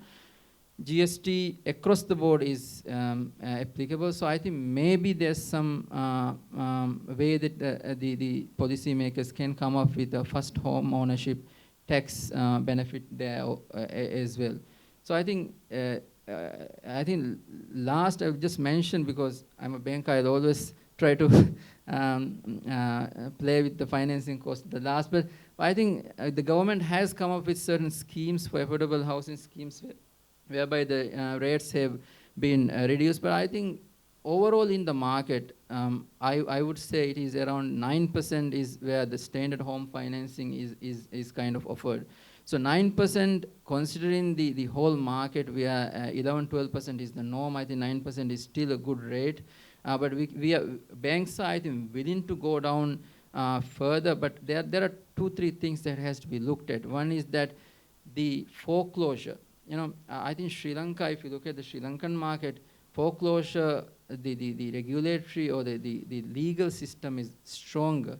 You have certain, parate is there. So I think this is where the banks in Maldives struggle. We take, we have real examples of 10, 12-year-long legal battles for foreclosure, where always the bank will price accordingly. So for us to reduce the rate, we've asked the policymakers, look at certain things in the legal system to facilitate the banks of easy foreclosure.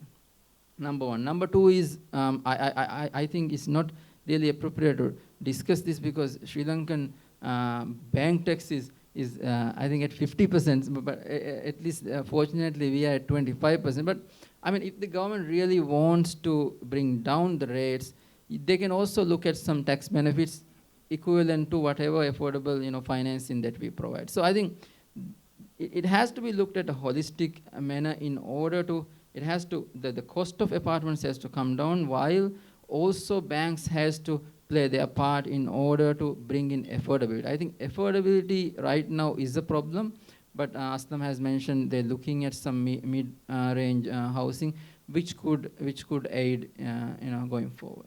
Thank you, Mr. Ahmad. Actually, very important. I think everybody in the room would agree that nobody wants a property bubble, bubble and bust, economy, right? We want to make sure that it's sustainable, and then it grows, and then it requires, the people's requirements are taken, because as you say, everything is becoming now semi-luxury and luxury. Nobody wants to have, basic housing, right? That's no more on the table. And that's fair enough. I mean, that's what we want, Whatever is modern, you've got to be able to afford it. But then again, how you sustain it, whether we've learned, I mean, we introduced Islamic finance on the back of, Fannie Mae, Freddie Mac disasters in the US. They've had, bubble and burst, in real estate.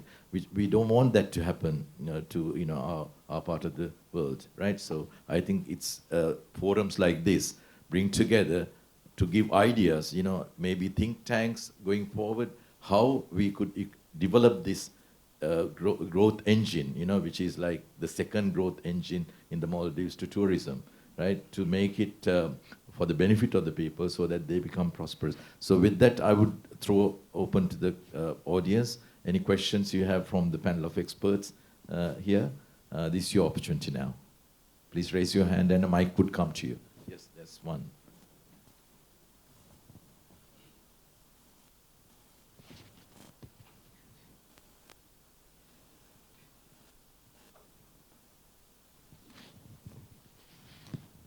Please tell who you are and where you're from, and then you can. Yes, it's on. Yes. Assalamu alaikum. My name is Ajmal and I'm representing Amana Takaful, Maldives, okay? One of the key themes that I perceived from Mr. Nazim's speech is resilience, which goes hand in hand with risk mitigation. It'll come. You continue to talk. We can hear you. Which goes hand in hand with risk mitigation and management. Risk mitigation and resilience are key concerns for investors. So I was wondering, how can developers address these concerns of investors? Okay, since it's risk, I think I would put it to the banker here. Mr. Hamad, you can ask that question. I think, I mean, correct me if I'm wrong, but I think your question was directed for developers to mitigate the risk. From a bank's perspective, what we do, I can just highlight on projects which are coming in, so that I don't want to finger point any project, but we all know that there has been some projects which has taken, which has been, I would say, failed, and then some remedial actions have been taken in order to bring it to completion. So those things have actually taught us a lesson. That was the initial stage where the housing, I would say, the boom started in Holomale. So this was one of the initial projects, and this has taught us a lesson that each project has to be not individual customers, but each project has to be evaluated on its for the bank, it's completion risk, and the main risk for us is the completion risk. So on the developer as well as the funding, and how much of that is booked or sold, it actually matters for the bank when we are onboarding a project. So what we have done after this is that we have come up with a framework, risk acceptance framework for our banks, where we accept certain projects. I think some of the developers have not been happy with the bank because we have not onboarded certain projects, but as a bank, we'll also have to safeguard the depositors' money that we are investing. So we follow that framework very aggressively, in the sense that we don't onboard any project that we think that might have problems going forward. And I think our risk team has done a wonderful job in that, because we've seen that 3 projects that we have we've not onboarded has struggled to actually complete, and one of them has faced numerous challenges legally as well. So I think that framework has done its job. We've been assessing developers and their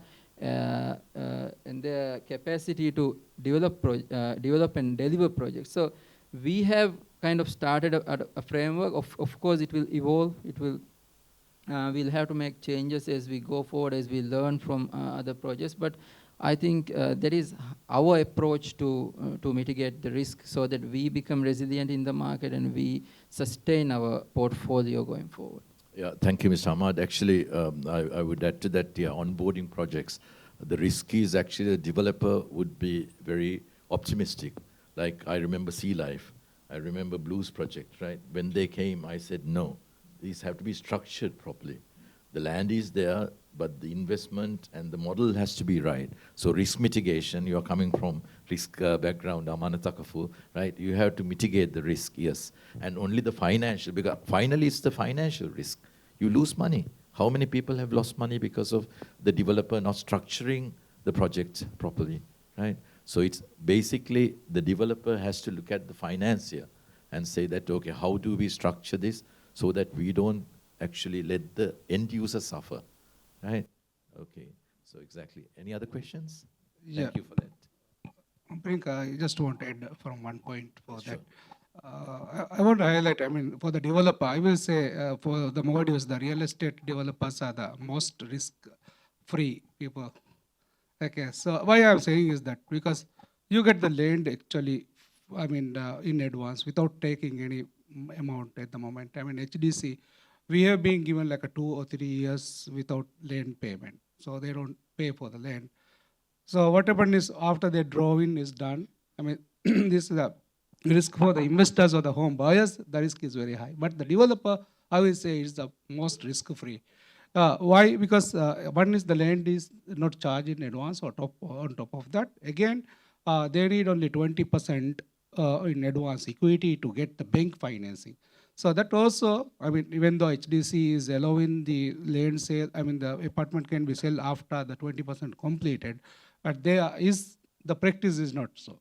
They raise the finance from the buy sell in that. That's the practice.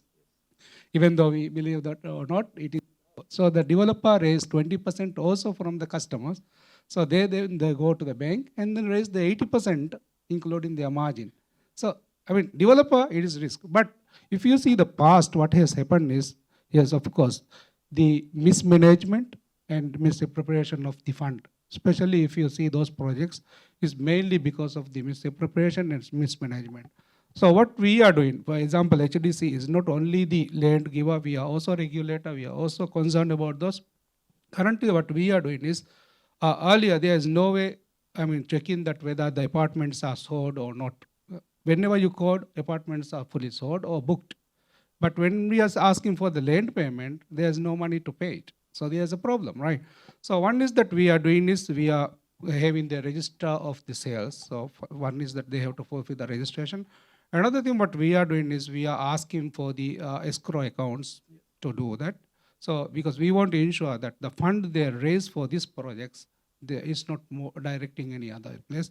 At the same time, I'm saying they are not paying the land, and we are also giving the mortgage right for the land. So they are raising the fund. So that's why I answer to your question, developer is very risk-free, I say. If you are properly managed, because like RCC, I mean, they have done wonderful job. Those, I mean, Rainbow, they have done a wonderful job. So managing those. Of course, there will be cash flow mismatch or cash flow difficulty will be there. But if you're totally talking about developers are risk-free, but I will say that the buyers, we have to be more conscious, and when we are buying, we have to be more practical, and we are putting our regulations to make it ensure the buyers are protected as well as the developers are also delivering it on time. Yeah, there's a risk grading, like for the developers, like, in Sri Lanka we have ICTAD, which is doing, 1, 2, 3 grade developers. And then of course, Hulumale, I know HDC is also developing that kind of grading strategy, where you're actually giving, marks to developers who are actually managing their, projects well. Okay, any other questions? Yes, there's one.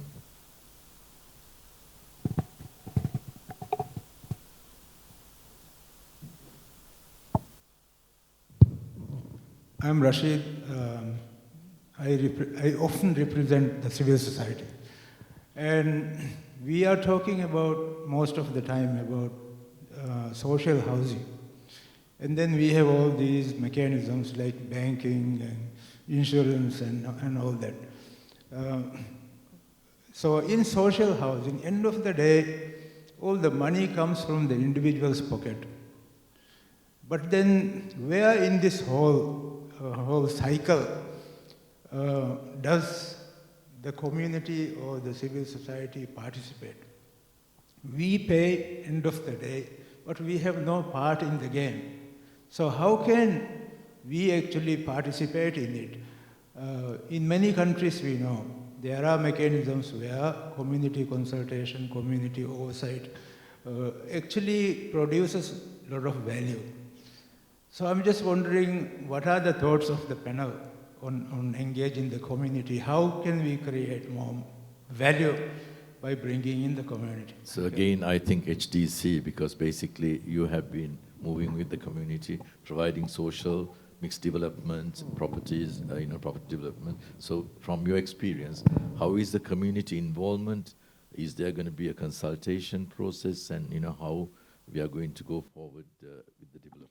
Yeah, I think the question is very valid and is right, because every time if you see the social housing project or even the government housing project is announced, I mean, we decide 2 bedrooms, we decide 3 rooms with 1 toilet. Where is the people who are going to stay there or live there? Where is their voice? That's true. So I believe that more participation could have done with that. That is something which we have to improve. First thing is I believe that social housing also we can improve is, one is that asking the requirement. Checking the requirement. Even like other countries, the social housing, 3 bedroom, 1 attached toilet is okay, and 1 common is fine. But in Maldives, according to the culture, we can't accept it. So we need, even Hulumade, currently when we are building any housing project or even government is doing each room attached toilet. Again, that great cost, increase the cost also, that we have to understand, because every bathroom you add, it is adding 75,000 rupiah to the cost or more than that. So the costing part. So, but again, what is the customer requirement? We have to ask the customer requirement. That's one thing I accept and appreciate. Other thing is, yes, as I said, mentioned earlier, everybody does not need social housing. If you provide another form or high level, little bit higher level, still they will be willing to go for that. Even social housing today, we are facing like 1 bedroom apartment, somebody who have got 10 years or 15 or 20 years back, still they are living there with like 5 or 6 kids. So there's no way they can move around or upgrade their life. So those things also we have to have a mechanism to do that. I believe that we have to have, forums and communication or involvement on that forums to get the feedback of the community and what are the requirement of them is really important. I believe that. Can I just share a few insights? So actually, you're so right. So when commercial projects engage with us to do a market research, including here in Maldives, they want us to speak to 100 or more potential buyers, surveys and focus group discussions, right? And they want to know what is your budget, how many square feet is the master bedroom, how big do you want your living room, do you want wooden floors, do you want tile floors, balcony. So we learned a lot about Maldives doing these feasibility studies. For example, everyone wanted their own balcony. Everyone here wanted their own toilet. So there are things like that which are very peculiar to Maldivians and how they want to live. But again, for social housing, and this is the case in Sri Lanka and other countries, they just say, 6,600 square feet, 2 bedroom, and here you go.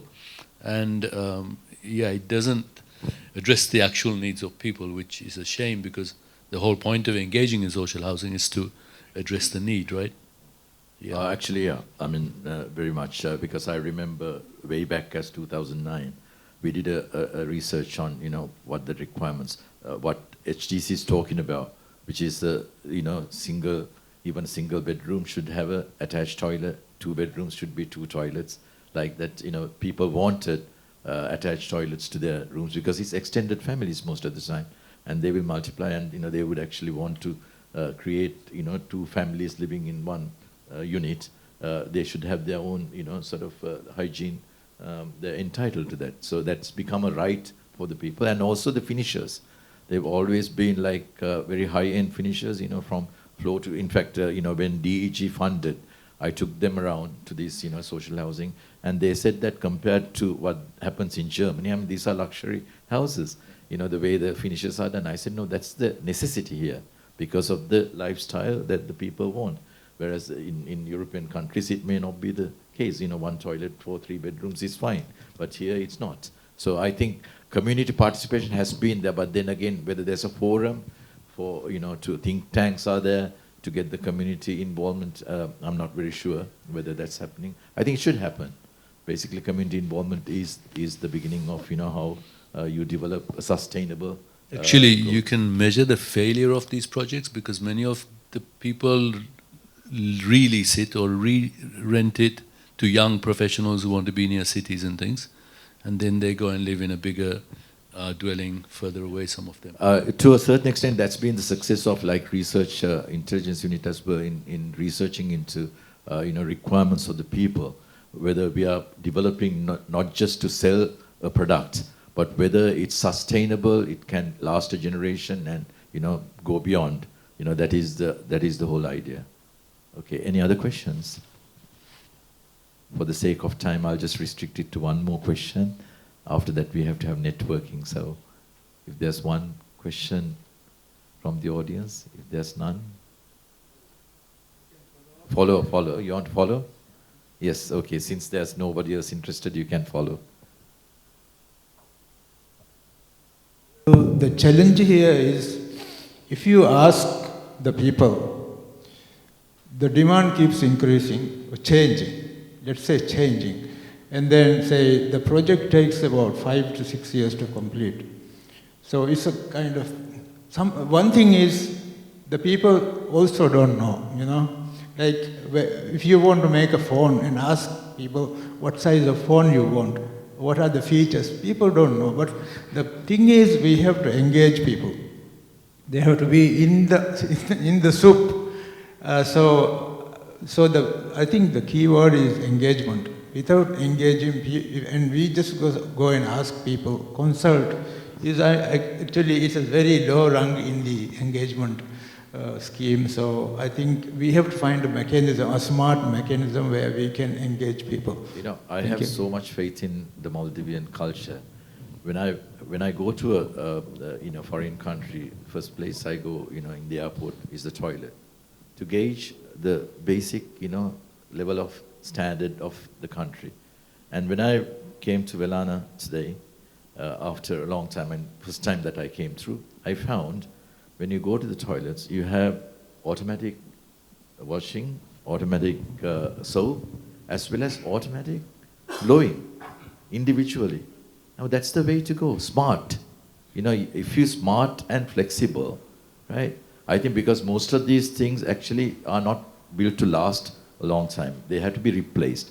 So how you're going to upgrade your property, that's another consideration going forward. I think all the developers should, heed, the public demand, how they demand upgradable properties, how it can be, showcased in a better way, a more, acceptable way to an evolving world, because our requirements are changing all the time. So thank you very much, and thank you very much, Honorable Nazim, for actually gracing this occasion and sharing valuable thoughts. I know you've been interested in the development of Maldives. It's been a passion of mine to see that the Maldives, a lot of people, a lot of naysayers were there when we started Ulumale. It's not going to happen, it's not going to develop. I told a lot of people, this is a gold mine. It's going to, really go places. But developing the capital markets was a very difficult challenge to get the mortgage funding required for that. And I think we've achieved that, and I'm so glad that Islamic finance and also conventional finance is going forward with that. But then sustainability, not to create a bubble, and also have these kind of forums where you contribute, and also from the policymakers' point of view, you also represent Honorable Nazim, policymakers. So policymakers should look at what the people need and give them what they need in a smart way, so that we sustain a developing and very progressive real estate market, again opening to the foreigners as well, because that's where the dollars are. But with measures like leasehold, no freehold given, but leasehold, but bring dollars, develop and stay and spend dollars here. That should be the motto, right?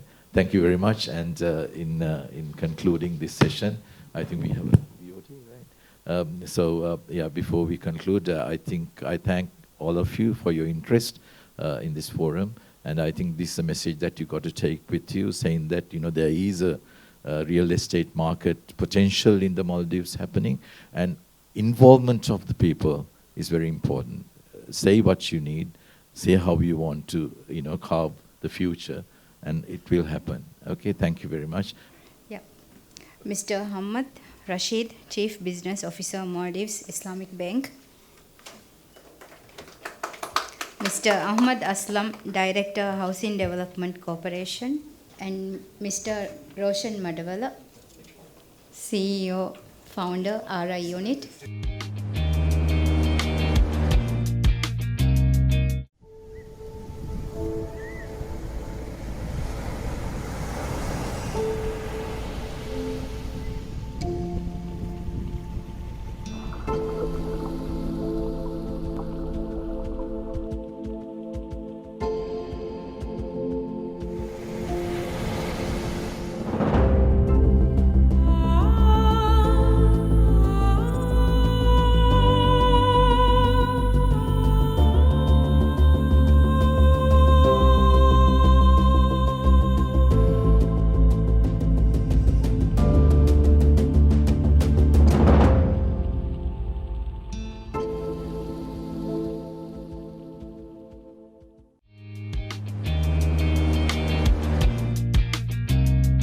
අලුගන්මන්න බෝහියාවස්සකි හමේකනි තිරිවුලේතනකවර මුහිමුතනේ. එයි ආයිලායකි ෆෙෂු අති මුස්තක්බල් වෙස්මෙ. තිබේෆරුන්ගේ හුවෆෙන්ත නිමුමා හමේ වාසල් කොත්තෙන් අලුගන්මෙ තිබී තයියාර.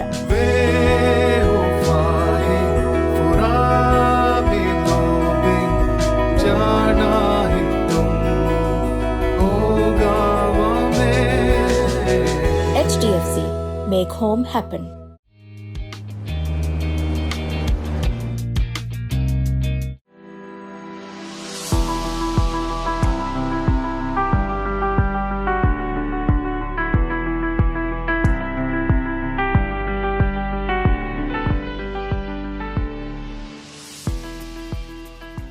Like glistening white pearls floating on an endless sea of blue hues, the enchanted isles of the Maldives are a multiplex of a unique kaleidoscope, forming necklaces that adorn and slowly melt into the turquoise blue.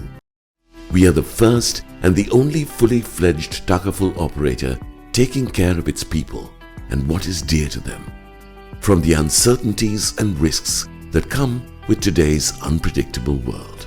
As pioneers of Islamic finance in the Maldives, we are steadfast in our goal to promote and develop this larger canvas. Like the coral reefs that protect and support the vulnerable little islands, we stand committed to our promise of transparency, protection, and safety for all. We are Amana Takaful, redefining insurance in the Maldives.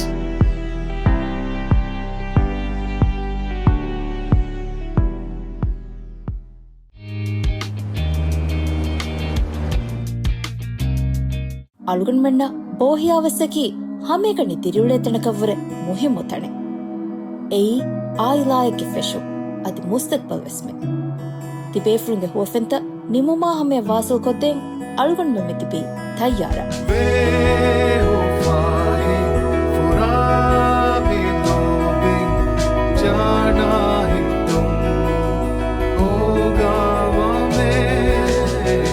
HDFC, make home happen.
අලුගන්මන්න බෝහියාවස්සකි හමේකනි තිරිවුලේතනකවර මුහිමුතනේ.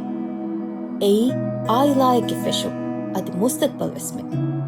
තිබේෆරුන්ගේ හුවෆෙන්ත නිමුමා හමේ වාසල් කොත්තෙන් අලුගන්මෙ තිබී තයියාර.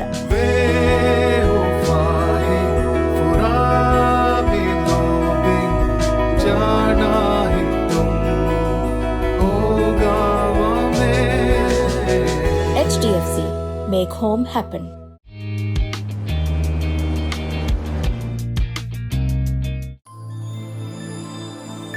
The ancients chartered stars here for a reason. At the world's axis, the sun doesn't just set, it commands the earth.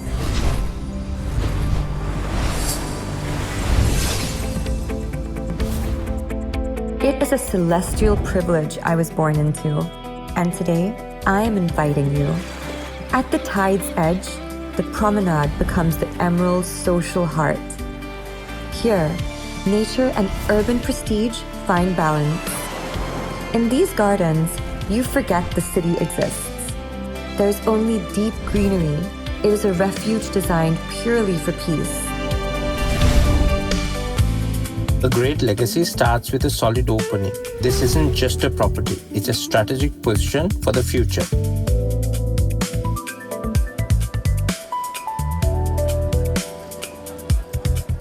Because true class isn't just about where you stand, it's about how you command the game.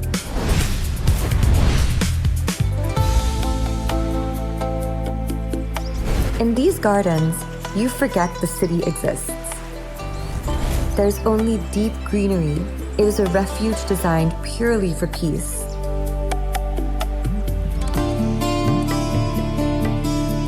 Where the park meets the sky, vertical living begins.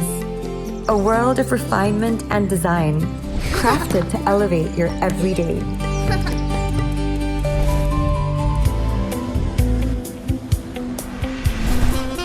Business is a long game. To win, your position must be tactical.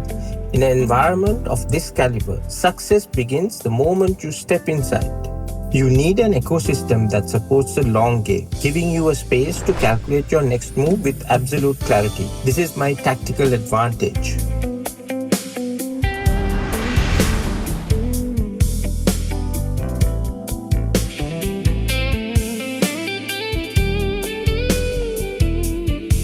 In this elite circle, status is silent. Privacy is everything. It is about the luxury of being exactly where you belong. A masterstroke requires a shift in tempo when hosting global peers. This lounge is where handshakes turns into history and the global circle converges. At the world's precise axis, you stand where global influence converges. This is the Emerald Standard of Excellence. Central Park Boulevard, Port City, Colombo. Elevated by nature, defined by luxury. A project by Homelands.